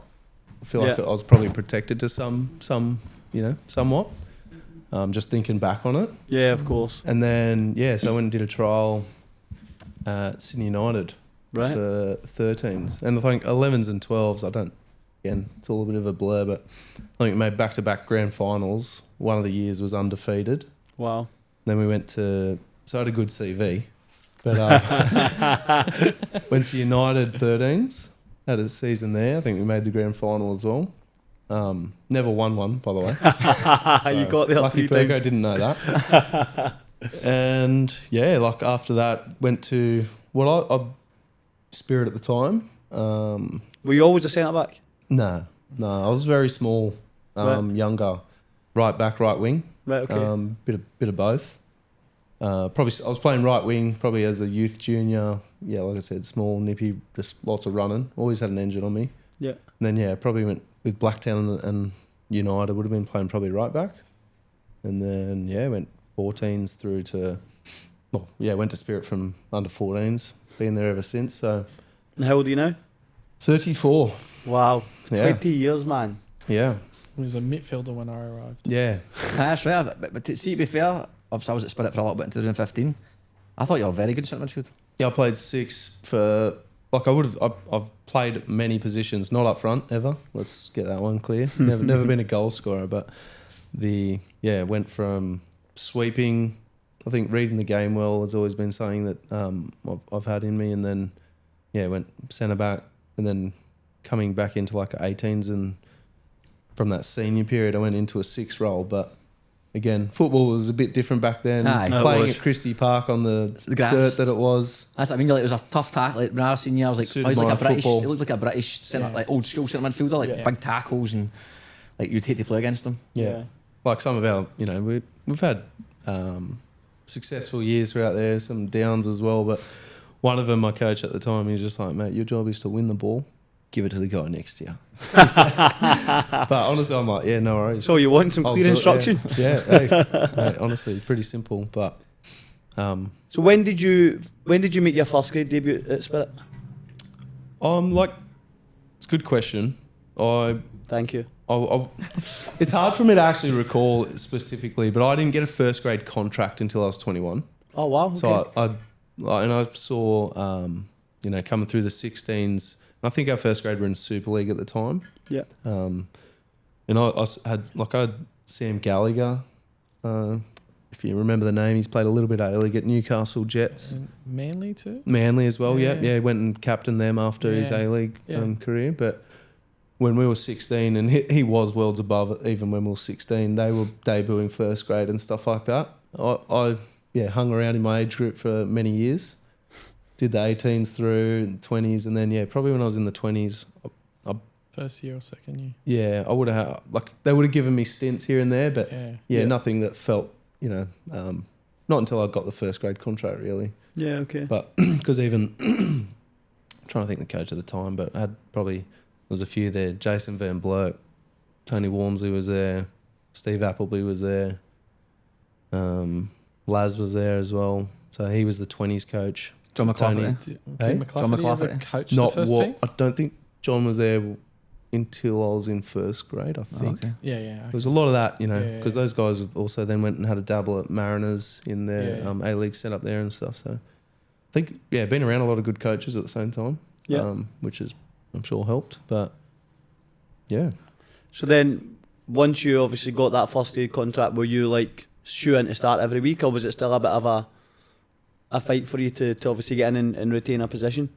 No, I think I'm trying to think who the coach would have been at that time as well, but I'm pretty sure the first, 5 rounds I sat on the bench. Yeah. They brought in a couple of experienced heads. I was probably playing 6 at the time, maybe in 20s as well, or centre back. But they brought in a couple of experienced heads. They let them have a go, and it wasn't working out. We weren't getting the results. And we've always been, during that time, we're always, I'd say, consistent. We were a team that could graft, through and through, even when I was coming through. So eventually I think he had just changed things, and he gave me a go, and I think I went into 6 role. Could have been next to Greg Giovanali even, that some time ago. So he was the technical 6 and I was the ball winning 6, if you call it that. And I think I kind of feel like I cemented a bit of a spot there, probably from then, and don't think it didn't really go, too far backwards for me from there. I was enjoying my footy. And Good. Have you ever been tempted to leave? no, look, no, but I'm not. I'm pretty realistic in my where my situation was. I definitely wasn't offered many spots or presented much from other clubs throughout my career, so I've probably never been put in a big position where I had to make a call, but I can tell you I've always been comfortable. I've always loved, spending that much time at a club too, right? I had some ups and downs in my life outside of football. Yeah. I lost my mum when I was 16 and stuff. So, and I think the support the club gave me, I've had Bruce, who's still our current manager. He was my manager when I started under 14s. Wow. Incredible, man. So I've had these people in my life and the club through a lot. Lots, yeah, okay. So it definitely has that level of, like I said, reassurance, comfort that I've never really looked to step away from. I've never, even you could say we've had years where it was a bit of a scramble, didn't do well, but it never resulted in me thinking, I need to go find another club. Yeah. Which I think is important, because you can have a good season, well, your team could have a good season, or you could have a bad season, and some people's response is to get out and go, I need to get out of here. It's not, either we're not seeing eye to eye with the club or the players, and I think the group, younger, it's a bit hard to probably comment on what the chemistry is as you're growing through 16 to 18-year-olds. Some blokes are starting to find other activities that they enjoy more than footy. But going into the first grade setup where it's adults more or less. Yeah. I've made lifelong friends as well that still hang out with, and our kids are all playing together as well. And it's important. Yeah, it's something special. It's So. And then obviously you went in 7 years ago. Is that correct? 9. 9, Jesus. So you look at that, So right? I signed up 2016 for the 2017 season. Right, okay. So looking at The obviously Perko coming in. What was the difference between what he was trying to bring and what was there before? Because obviously now, I mean, like, you've been successful. Like, you've won a Water Cup. You've now won NPL 1. Was the change when Perko came in evident that it was going to be different, or was it pretty like kind of a smooth transition from what was before? No, it definitely changed. Perko, you know, I think a coach coming in with his own set of, well, one, obviously passions there, but goals to play in the top. I probably can't really comment on, you know, like, I think even seeing the board, like they're a lot more involved in what I see with Perko directly. Yeah. Previously it'd just be the coach, and our job's just to, you know, play. Like we went, I'm going to say before Perko, like we won NPL 2 in 2015, but we lost on club champion. Like Hakoah got promoted. Yeah. Okay. We won the comp by 8 points that year. Yeah. So it was you know, the high of a season. Like it was best season until, you know, I don't know, we've obviously been collecting things over the last few years, but that was an awesome season, awesome group of boys, you know. But then what unfortunately happened would be that a lot of players left for money the next year. Yeah. So our 2016 was, I'd say we actually had a half decent coach then, McCormick. Is it McCormick? Mark McCormick. Mark McCormick. He's a Scottish guy. Yeah, and he's in Austria now. Yeah, and Doing really, well. really decent coach, but he inherited the team that it was. Yeah. So we had a terrible season. We were probably fighting relegation at some point. Pretty sure. And then like our back end of the season, I think we went to like a back five. We didn't have, you know, out and out goal scorers or anything. We went to a back five, and I think the second half of the season we somehow blitzed it. Yeah. Still finished middle of the table, but that's how far behind we were at for the first half. And it wasn't about recruitment. It was just, yeah, I think for Mark, he was a good coach. He knew how he wanted to play. But yeah, like I said, just dealt with the personnel that we had because of a situation, like I said, when half your team goes to another club, it's hard to recruit. And the club didn't recruit themselves, really. Christie Park wasn't great Nah. at the end. Yeah. Before It it wasn't. obviously got renovated. So Yeah, we spent that league probably playing. Might have spent that year. I'm trying to think 16. at Christie Park. Yeah, we are Christie. Yeah. What's But then yeah. So I was going to say, are you going to finish? Well, just going into obviously then Yeah, Perko yeah. coming in, unless you want to. No, on you go, mate. I was just going to get another question. On you go. Yeah, no. So then I think Perko coming in was one. The club was in a bit of all sorts. We'd also lost someone, John. John McClafferty. Yeah, that's right. At the end of maybe that season, something. And yeah, our club again just needed to find the right guy. There were people applying, and I wasn't really. We weren't too much, you know, part of the decision or anything, but heard Perko had got it, and yeah, I think it was the perfect person. Clearly is, but the perfect person for the job at that time. We needed direction. Yeah. And someone who was willing to drive it. And then, yeah, I think over the years, Perko knew what he needed out of it. Like, again, I'm not too involved in that, but I think, you know, he's built a team around him that complements him as well. Because the first few years are going to be tough. Again, finding recruitment's some of the hardest part. And Spirit being the club not known for its budget, I'm sure comes with its own restraints and difficulties. But yeah, obviously it's only looked up from then. Like each year you've just seen us slowly climb a ladder or progress. The Waratah was like, yeah, massive, huge, top 2015 by far, because I think also I've enjoyed playing, Perko as a way to play, and it's built into the team. And there was some years where we may not be getting results, but I'd still be happy with the way we played that game, even if we lost. Of course. And you think it's much better trying to do it in a certain way, or a way where you're proud of the way you're playing too. So yeah, it was maybe a bit different, but yeah, then I think we went into starter. It wasn't an easy start because we were away from Christie for the best part of 2 years. Yeah, that was tough. What did you play? VSP. VSP. Oh, did you? Train as well. But, and then we had a our first session of the week was a 6 p.m. start. Our last session of the week was an 8 p.m. start. And then the middle session, we were at Pennant Hills Park. Yeah. Oh, wow. Yeah. So we were here, there, everywhere. It's tough, that. That was challenging. And then we had one full season at home.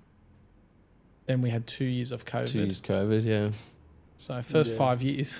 Very unsettled, man. Yeah. But over that time, mate, who's the best player you played with? That is tough. It is tough. It's hard, like, even just, I know it's so, like, new but the squad that we've had this year, like, to, you know, because I've spent most of my life in NPL 2 as a reality. So we've, for this year to have the squad that we've had, and we've seen, like, Akubo doing what he's doing.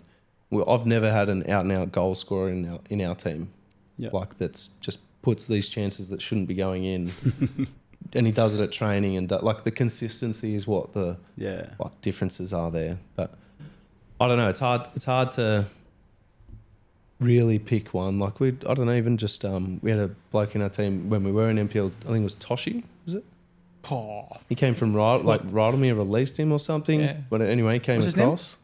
Is it Futoshi? Is it Futoshi. Futoshi? Oh, Japanese guy? Japanese, yeah. Oh, of course, He yes. was Yeah, of course. Yeah. How many Japanese players can I know? Odakura doing up there as well. Obviously, he was a joke. Kota Yeah, would've been up yeah. there. Like if you Japanese see in again. each position, it'd make it a little bit easier. But because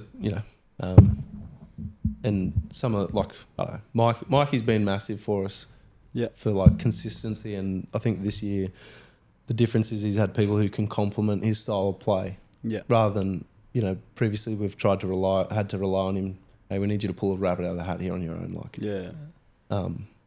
So it is tough, but yeah, look. Yeah. I don't know. Anyone Can't Japanese, pick- basically, his answer. I actually can't pick one. I cherish them all.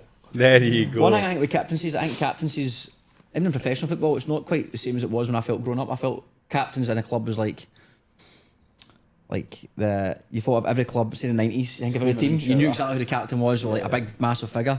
And I think it's a bit of a dying thing, the captaincy, but I think, to be fair, this is not to just because he's on the podcast, but I think Spirit, because he's been there so long, he's a proper old school captain in terms of been at the club for ages. Every player respects him.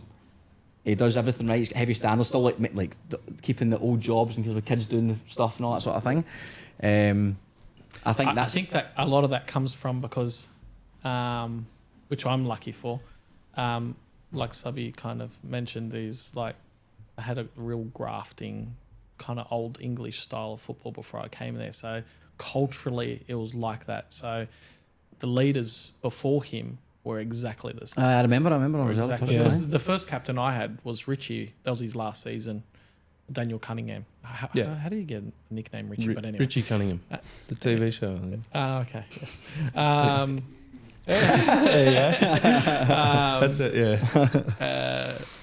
But yes, he was quite very similar. So he had those kind of mentors before him. So I guess. Well, I think where it that's came from. important because I think football has changed dramatically over the last even small time frame of 10 years. I think that's important for like where Spirit done this year is having a captain. I remember Central Coast game, that game where we had to win, and I was saying to Perkovic, like Subby has to be starting no matter what. Like you need that calmness of that leadership, that experience, because it's hard to buy now. Because like, and the captain's armbands get tossed about a lot nowadays. Yeah. So different people being captain, or people were there for 2 years and it's somebody else. Yeah. To have somebody who's there for 20 years who the nose, the club's part of the inside fabric out. of the club. I mean, I think that's really important and it doesn't come along very often. So I think that's important. Outside of football, mate, what do you do yourself? Sparky by trade. Barky, Yeah, been doing that since I left school. And here you fix up? No, looks good, mate. Looks good, innit? Keep looking down. Class. And then obviously now with what you have done this year comes the Australian Championship. How are you feeling?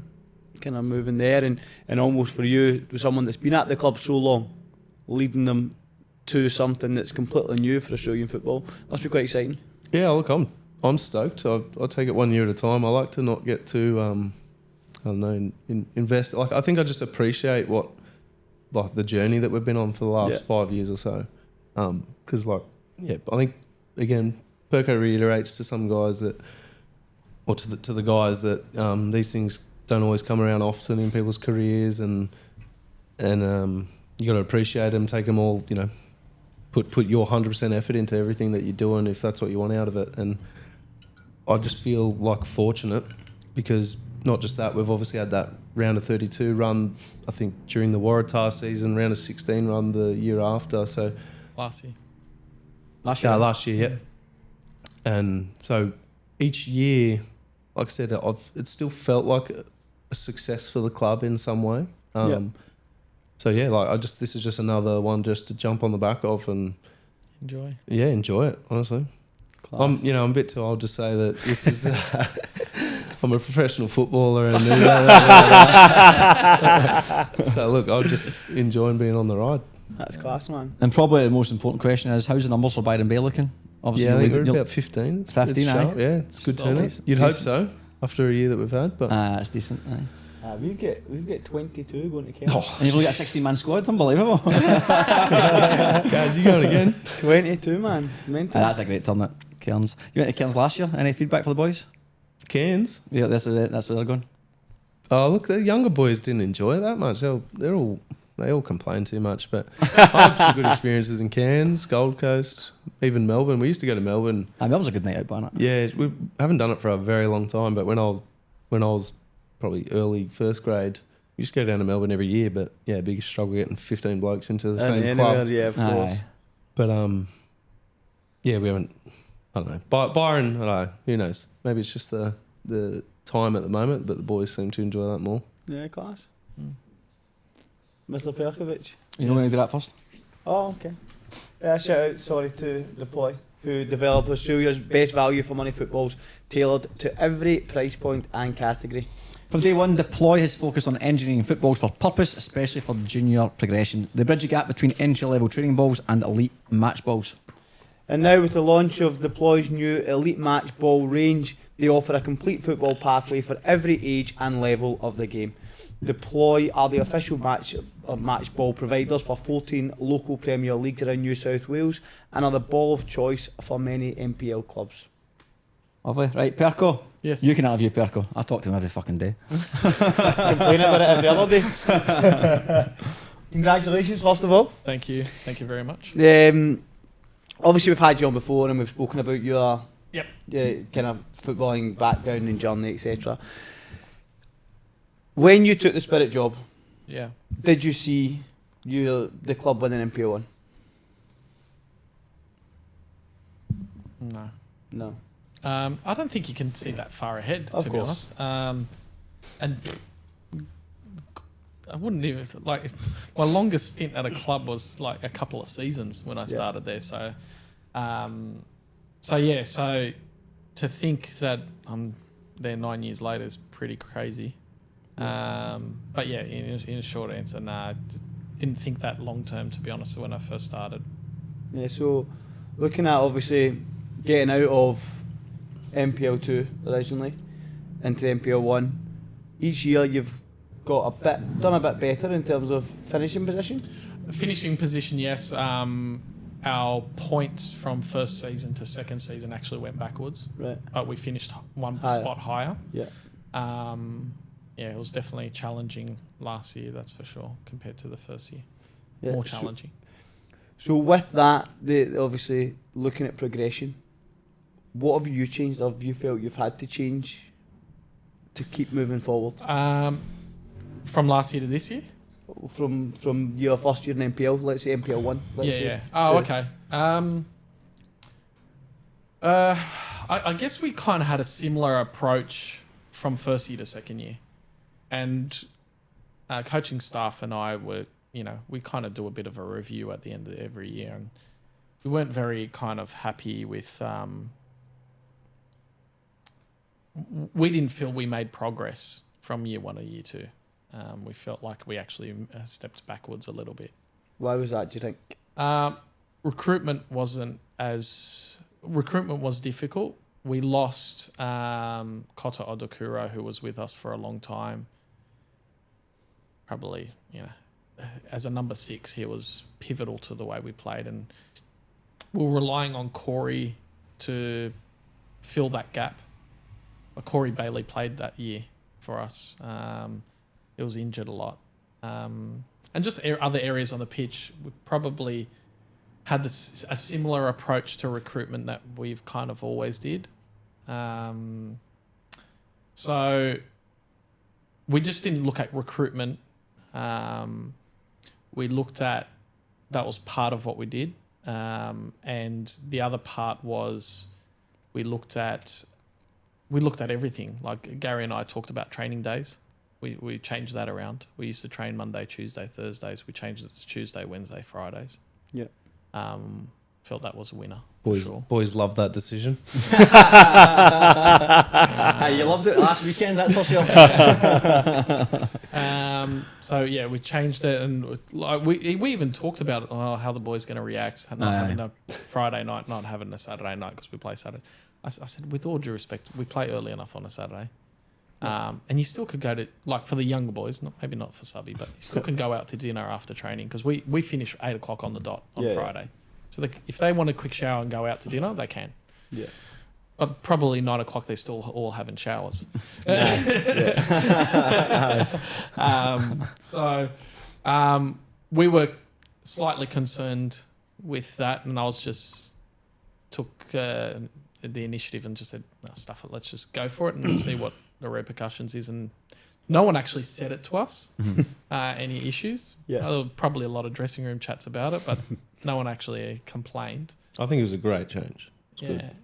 Look, we just felt like we didn't get much out of that Monday session, which is a recovery plus, match day plus 2, right? So, and cognitively, physically, from the player's perspective, we didn't get nothing much out of at that training session. So we thought we can split our conditioning over 2 nights. This is all Gary talking now, not me. We can split our conditioning over 2 nights, our Tuesday, Wednesday. Yeah.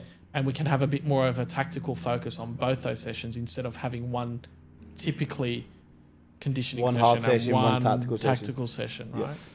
Yeah. And then the Friday, we called it the players session. So at the start of the season, we said, you tell us what you want in the session and we'll make sure it's in there. And we only train for an hour. Yeah. And that's our time slot. So we go for an hour. We created something. No one throughout the whole season come up to us, we want more of this, we want less of this. Nothing. So we just kept fairly consistent. So the routine, match day before a game, usually for not, fair chunk of our season, is pretty much on point. So, boys always seems to enjoy that session a lot. There's a lot of, a bit of finishing in there. There's, a bit of extended rondos in there where they like to just enjoy it. But we just try to make sure that there's the qualities obviously there. There's absolutely no tactical on a Friday. It's all about getting the boys to feel good for the next day. Yeah. The only thing that's probably mindful is we do a bit of set pieces on a Friday, which is low load as well, and it's towards the end of the session. So on that note, so a couple of years ago I did a 12-month mentorship with the Man City head of performance, or the City group head of performance, and he said to me, like, what's your training next? I told him on Tuesday, Thursday, went through it all, blah blah blah, and he says, there's only one thing I'd recommend you change. He's like, if you can't get it changed as a squad, get all the players to do something individually the night before. He's like, in all my years, he goes, I've noticed the trend that every player individually, if they do something the night before, they always report feeling better, feeling sharper and performing better on the day after. So I remember saying that to Perko, like, I don't know how we can get it, and this is the year that we didn't do as well. And I was thinking, I kind of like, the players only do something individually. Some might not. It might do too much. I didn't want to risk it. So I made the chance to change it. I thought, oh fuck. Why not? That's a perfect blend, like Perko said. It's like, we're doing it as a squad, but it's a player session as well, so we don't take the arse out of it. So, but I mean, there's so many other variables that you're going to talk about, but it's one of many. But I think the fact an important change. That, as you say, you give a bit back to the players, let them decide. It's fun, they enjoy it. Yeah. Like, it's perfect for a Friday night session. Because the last thing you want to do at the end of the week when you go and then you're getting too much information and it's to this or to that, but just going in and kicking the ball about basically in a structured way would be fun. So we used to do like a video on the Monday from the previous game, and then the video on the Thursday for the opposition. Mm-hmm. We just do the video Tuesday, Wednesday. So Friday, there's just cognitively just switch off, enjoy yourself, make your body feel right, be psychologically, just enjoying being around the lads. Yeah, present. And that seemed to work. I was a bit braver. I'll be quite frank. My budget didn't change from last year to this year. Guy says you got an extra 250 grand. That was a salary. All right, sorry. I'll give you. Yeah, the budget didn't change from last year to this year, but how I used it changed. Yeah. So even last year we conceded a lot of goals, right? But I felt like our defense wasn't bad, because I feel like if you don't score at the right moments, you put too much pressure on your defense, Massively. and you're going to crack. And then when you crack, it's a bit of a psychological downer, and then you potentially concede more after that, right? So we knew what we did. We definitely had to address the front of the park. So going after Kubo was our number one target very, very early on.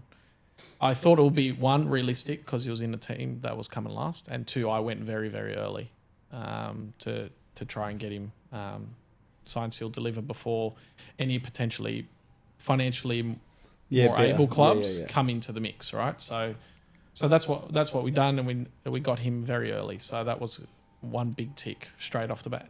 And to be honest, like to then recruit the rest of the team for new players, as much as the retentions, is also challenging because players want to play for something. They want to make sure that the team is progressing, right? So to convince players to stay, the ones that we wanted to would stay, and to attract new ones, saying that we got a striker that scored 13 goals the year before is And a struggling team. exactly in a team that came dead last is helpful. Yeah, of course. For sure. We had another visa player that we signed but fell through because of visa issues. So by the time this happened, it was virtually our last spot that we needed to sign. And I hadn't heard Fuka had signed anyway. So I sent him a message, and he just came back from Japan. I said, can we catch up? Caught up with him that weekend. Yeah. I was going to leave the door, and then I was like thinking to myself, I didn't bring a contract with me. I'll dart inside and get one just in case. Never would I have thought that I would get him to sign in one meeting. He did. So that was another significant one because for the two previous seasons, he scored 10 goals and 10 goals for Wollongong. So they were big pluses, but then we had to redo our back line because we lost Cole Shaw to Sydney FC. Ante Bakmaz retired. Anthony was injured. Eunice. Eunice ACL. Well, Yeah, but not that yet. was after that was into He the did that a season. few rounds in. True, Yeah. true, that's true. So centre backs wise, we definitely needed new centre backs. So I heard Brady Smith wasn't happy in Cambodia, so talked to him, managed to get him in, which I think was a really good signing. And then I needed someone with presence to replace Cole Shaw because Cole Shaw's like 6'4", Yeah, big boy. big boy. And he can play it like he's Yeah, he camp. plays out well. And he can as well. play. Yeah. He's a baller, right? So from my style of football, we need someone that can do that. So Jamie Pasewski does a bit of agent stuff on the side, and he texts me and messages me, maybe on Insta or whatever it was. He said, "Oh, do you need any plays for next year?" I said, "Yeah, I need a centre back. I need this, whatever." He goes, "You don't need a centre back. I'll play for you." And I was like, "All right, let's catch up." I wanted to see him because Jamie, big boy. Jamie is a tall lad. Yeah. And when he was in NPL 1, he was, I think he will even say himself, he NPL was 2. probably, no, when he was in NPL 1, Oh, right, okay. right, at Rockdale, he was got a bit on the heavier side after he left Western Sydney Wanderers. He was at Western Sydney Wanderers when Popper was there, so everyone was like that. Yeah. But when he left that, maybe he was a little bit disenchanted with football, a bit disappointed that it didn't go in the trajectory that he wanted to. The next time I saw him was at Rockdale, and he didn't look fit. Yeah. Then he went to NPL 2. And then followed him on Instagram and I saw that he was getting into CrossFit and stuff. And I'm like, hey, he's looking fit. So I was like, all right, I'll catch up with him. I just wanted to see him, what he looked like. And he wore black strategically. He told us to wear black. But I saw the veins in his arms. And that was enough for me. And I saw the fire in his eyes, right? Yeah. That he wanted to get back to that level to... he had something to prove himself. Yeah. Not to anyone else, but to himself, that he can play at that level. And that's all I needed. And to be honest, I have to be a little bit creative as well because I don't have huge budget. So picking a couple of players that's either coming back from injury. Mikey was another one that I picked up from ACL all those years ago. I picked up Ollie from ACL, coming back from ACL. Perez coming back for a big injury. Yep. I pick up all these players because they're forgotten about a lot of the times. Yep. So I have to be a little bit creative with recruitment. And Jordy Perez, I've been watching his football for years. He's been overseas for a long time, and he was an early one that I targeted because I left wing back. I just wanted good footballers, and then I'll figure out this formation. Yeah. And then when I had the left wing back, I was like, okay, I'm gonna have to change my system because I didn't play with wing backs for years.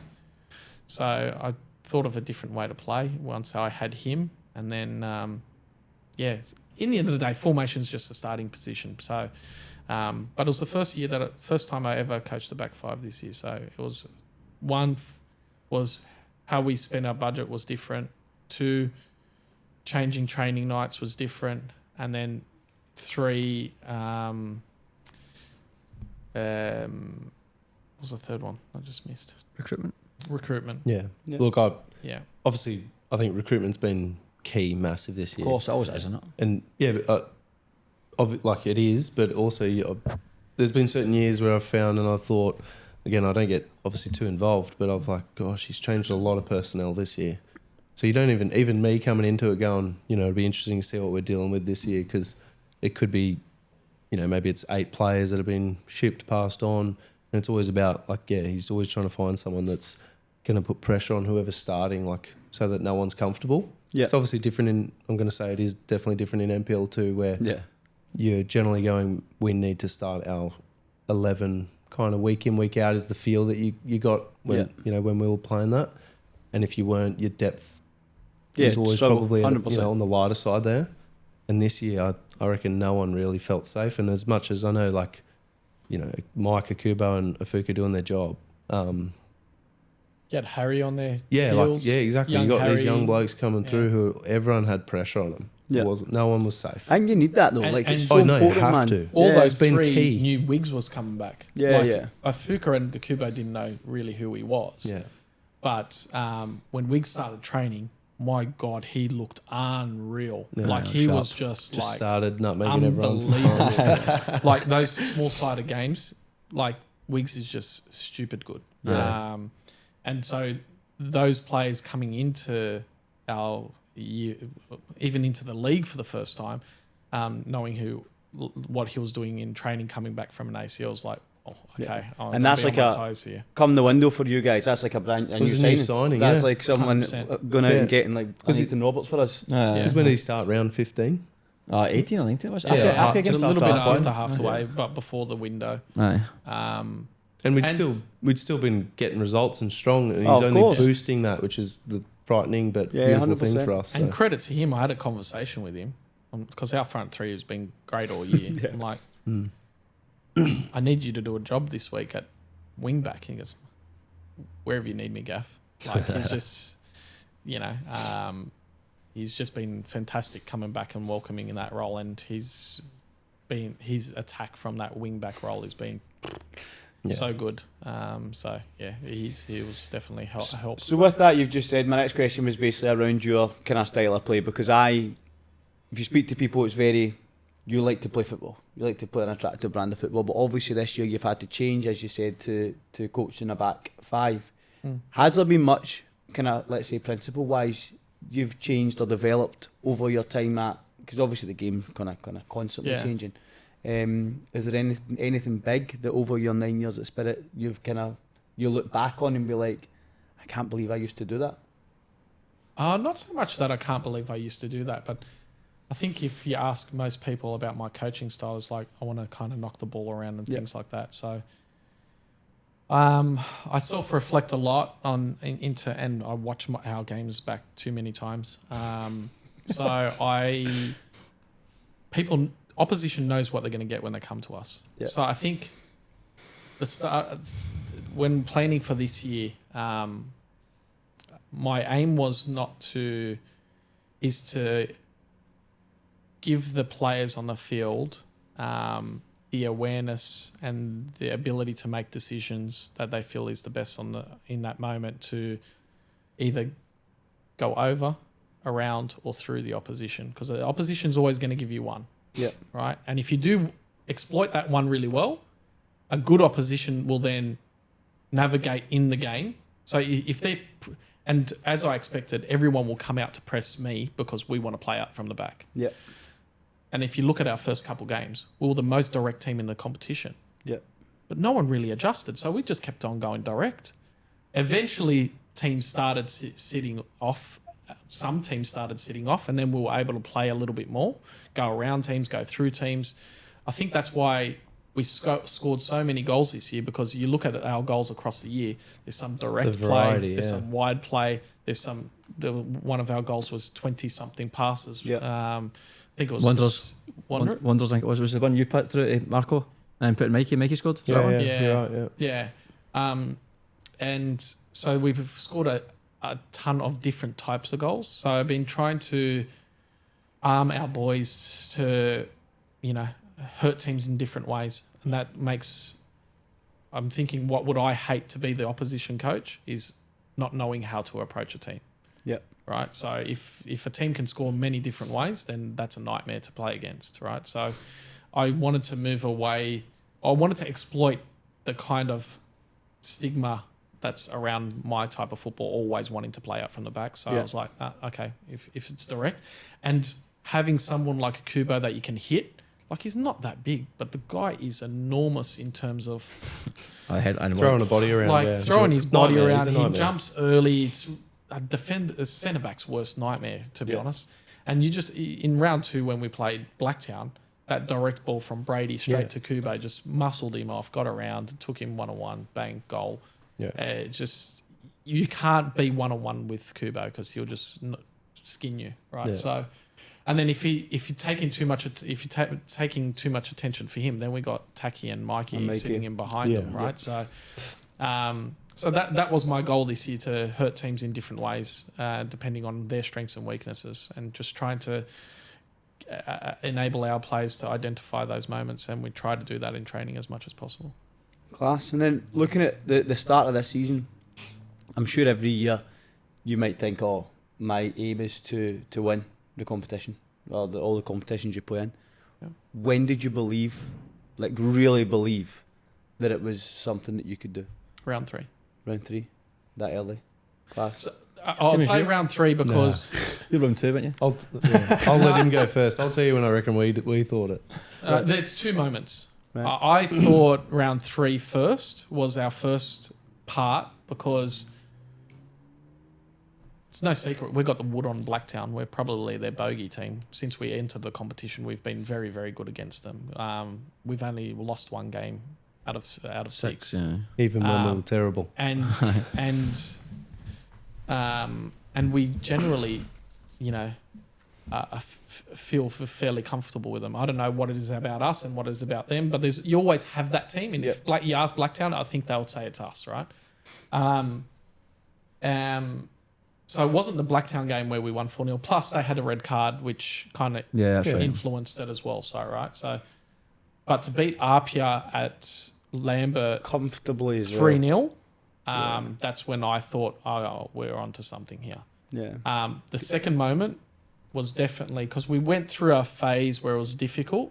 We never really fell out of the pack, right? But of course. We're on the edge at times. But those back-to-back games against Rockdale and then Marconi, the Rockdale one especially, because we never beaten Rockdale. We only ever drew them drew to them, and that was early. That was round 1 at their ground. But to put 6 on them, 6 goals, yeah.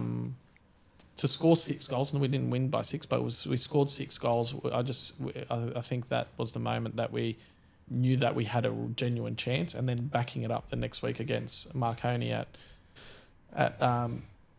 the Palace to win 5-0. That's when it should have been in everyone's heads that we can go on with this. I reckon home game Apia.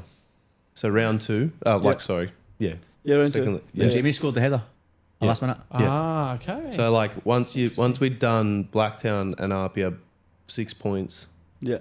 you're like, we're actually in with a shot here. Yeah, okay. And it's like, we knew we had a good, knew you had a good team. But yeah, execution, actually, some 90-minute goals and things like that. You just go, it's fallen our way at, times and getting results. But I reckon when we did Blacktown Apia, second round of the season, you go, all right, we're on. Because when we hit the Rockdale Marconi game, which, very difficult back-to-back fixtures, but there was heaps of, the confidence was so high. Yeah. And it's not, I don't think, I don't think it's an ego thing, but when we're at Marconi, the Palace after the Rockdale, you could just see the guys were like, we're going to win here. I bring it on almost. Yeah, we're going to win Yeah, here. yeah. This is it. But that I think teed up from That moment. for me, and I had a couple of chats with the boys. We were like, we could be on here. Yeah.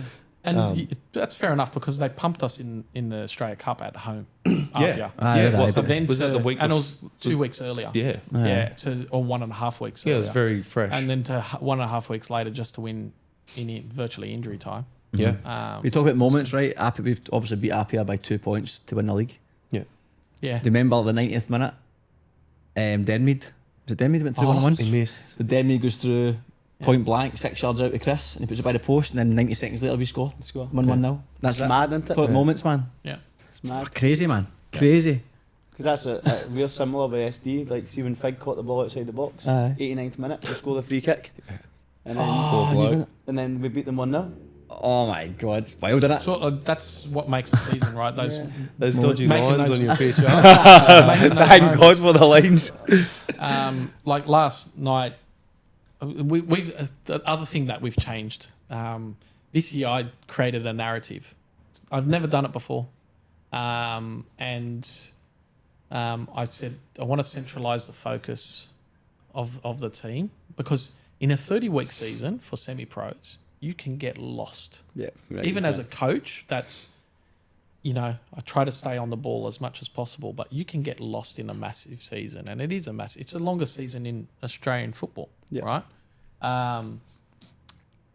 So I shortened our narrative. So we had a narrative name and then we split it into 4 equal parts. Each part was 10 weeks. We had a 10-week preseason and then the 10 weeks of the season. Yeah.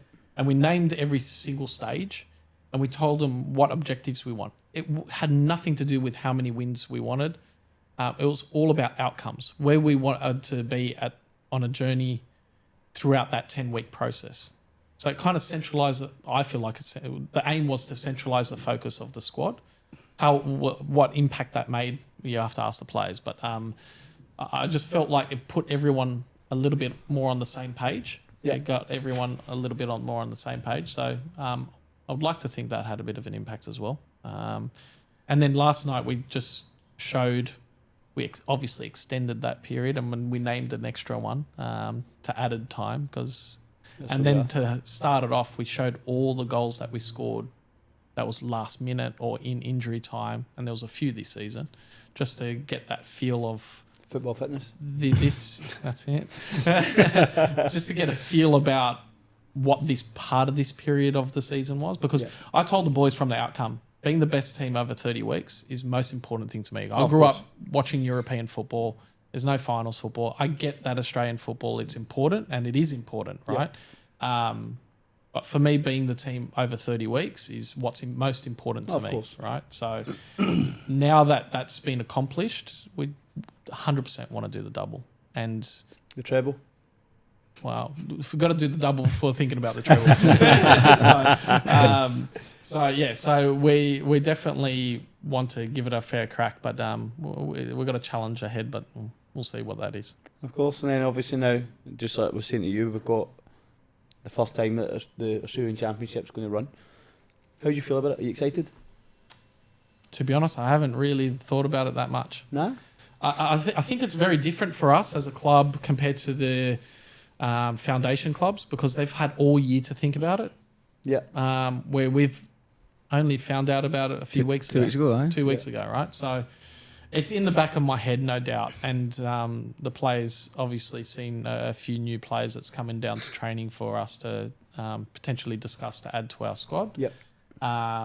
So it is in the back of our heads, but we've got. I don't want to be our minds to go astray from the task at hand. And we got 2 weeks. That's super important. Yeah. Hopefully 2 weeks. We got obviously this weekend, and then if we're good enough, then the following weekend. But I'll worry about the other side of things with the club. No, not necessarily after 2 weeks. I'm thinking about it now, but I just want to take that off the boys' heads because they've got a game, and that's the most important thing. Perfect. Yeah, I don't think we've been we haven't had to think about it, nor it's been a conversation. Literally until like the last week, it was like, if we win against St George, because it was only about being above Rockdale. Yeah, of course. So it wasn't really part of the goal for the season. Yeah. It only really came to like fruition at the end. You're like, oh yeah, by the way, this is a added bonus, A good example of that was Gary. Like at the end, everyone was in the middle of the field at St George because we're so focused on trying to win the premiership. Yeah. We actually forgot during the game that a point got us into the Australian Championship. Yeah, he right? said that on here. So he was in the middle of the field thinking, why is everyone celebrating on a photo? Yeah. So, yeah, Class. awesome. I was going to ask one more question, but I don't know if it's the right question to ask. Do it anyway. So, what's next in terms of you, right? So obviously you're looking at bigger picture. You have just won NPL 1 with a club that, let's be real, at the start of the season, no one expected to win. Won the premiership. Won the premiership, the minor premiership. There's no minor. There's the premiership and then there's the championship. So, what's next in terms of, do you see yourself or Spirit being able to, let's say, retain it? I know it's obviously quite far away. You do have a grand final, hopefully, to prepare for, and you've got the Australian Championship campaign. But beyond that, like, what does the future hold for Perkovic? For me, personally? For you personally. Do you want the political answer or the real answer? The political answer is I've got a game this weekend. That's the only thing on my mind. Look, I think everyone in football that knows me knows I'm aspirational. Yeah. I would love to have a crack at professional football again. And I'd back myself to do it.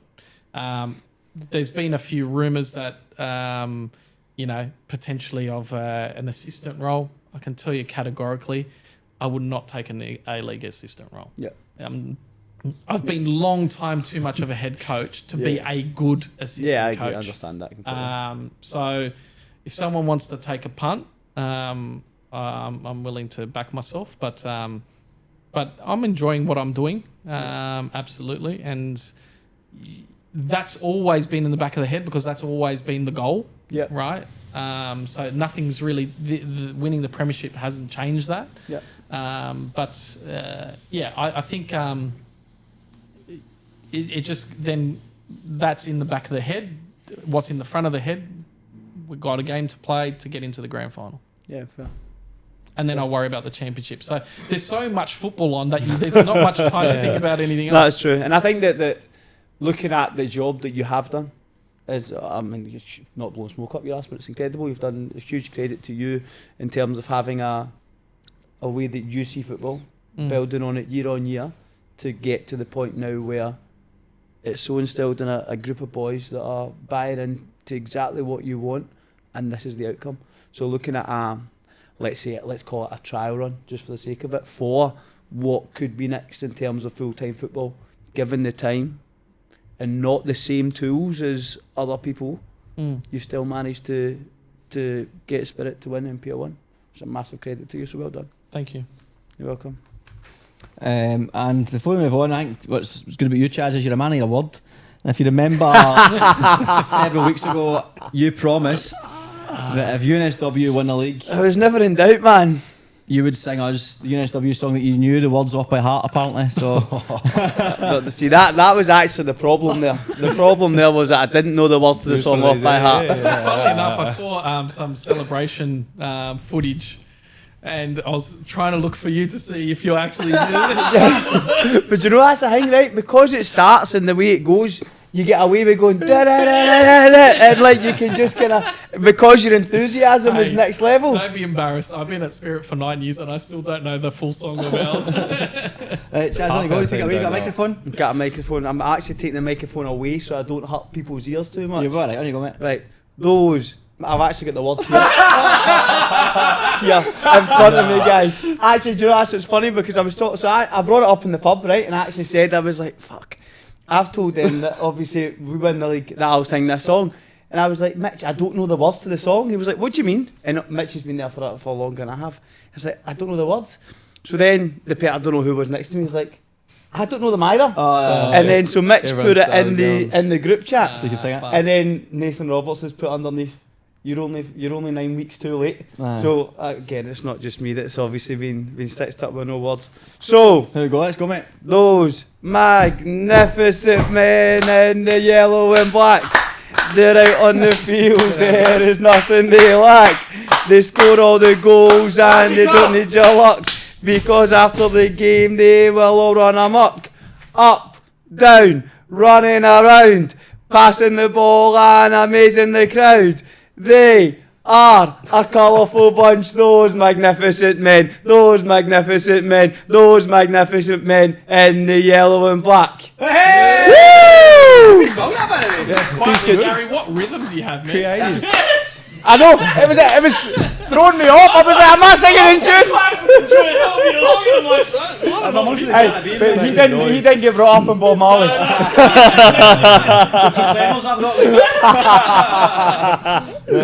didn't really know the vibe of the song. That's a good wee song, that. That's good, man. It's definitely different for other ones. So then it goes straight from that. We don't do was it one, right? And it goes straight from that into Free from Desire. That's a good song. I like that. Sounds like proper chant. It's good. It's good. It's good. It's a lot better when everybody's singing, not just me. That was good. Cheers, appreciate That was it. decent. Just finishing off with the predictions, because obviously it's a big one now. We've got some boys sending through predictions. Yes. Have you got what their predictions were? On my laptop, I will have if they've updated their sheets. Because Mitch Cross messaged it saying what it was. Okay, so I'll then, if I can update his on my end.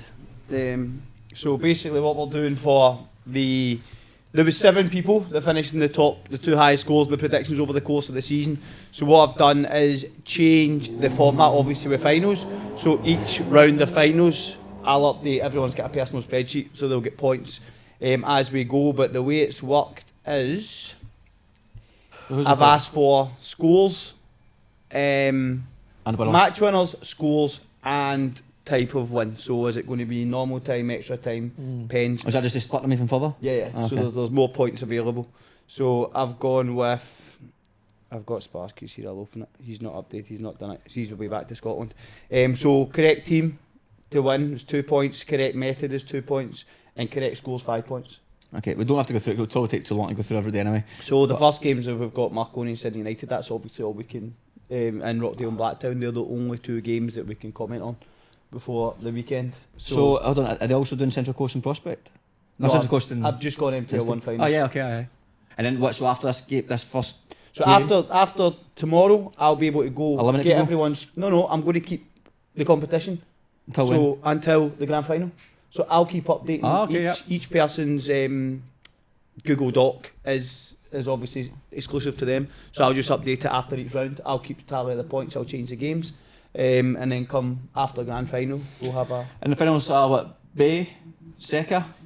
Bay, Seca, Sparky, Bay, Mitch Cross. Wiggs, Ollie Wigan, Mitch Cross, Darcy Wiggs. Burgess and Jack O'Brien. Jack O'Brien. Oh, and how can I forget? Some rumours just to finish off the show on a nice high. Some rumours. Love a rumour now. Right, here we go. We love a rumour now. So this is what I've got for you. Take it all with a pinch of salt as always, or spread it like wildfire. Okay, so Dom Costanzo to Apia. Foreign Roley to Preston Lions. Big move for Milan victory. Former Socceroo. Juraszewski to Preston Lions for the championship. Oh. Yuli to some team in Melbourne hasn't been confirmed. That's just a rumour.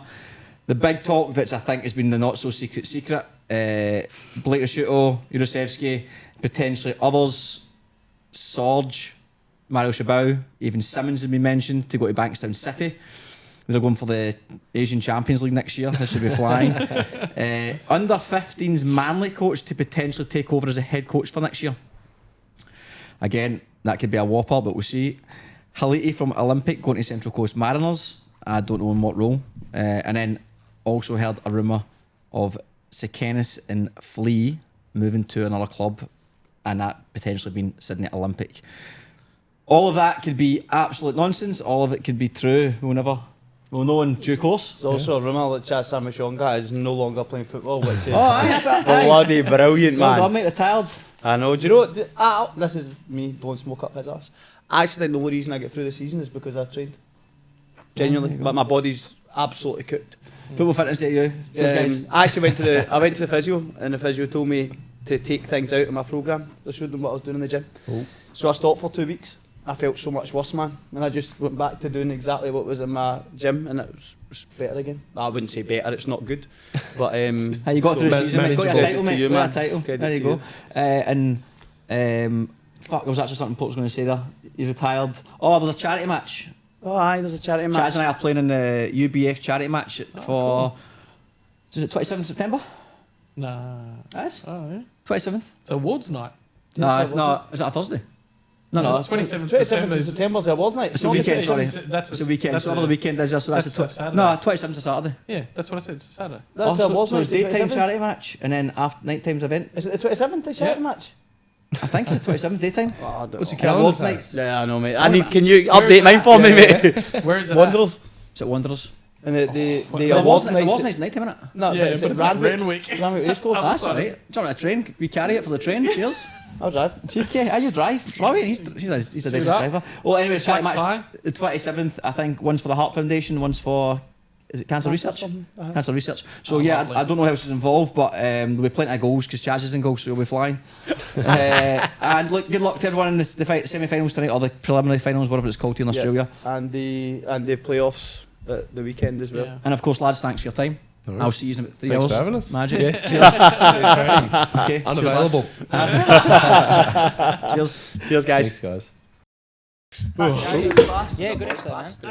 Yeah. Thanks for having us. What was that guy's name you said? The gaffer was the like. Oh, Danny.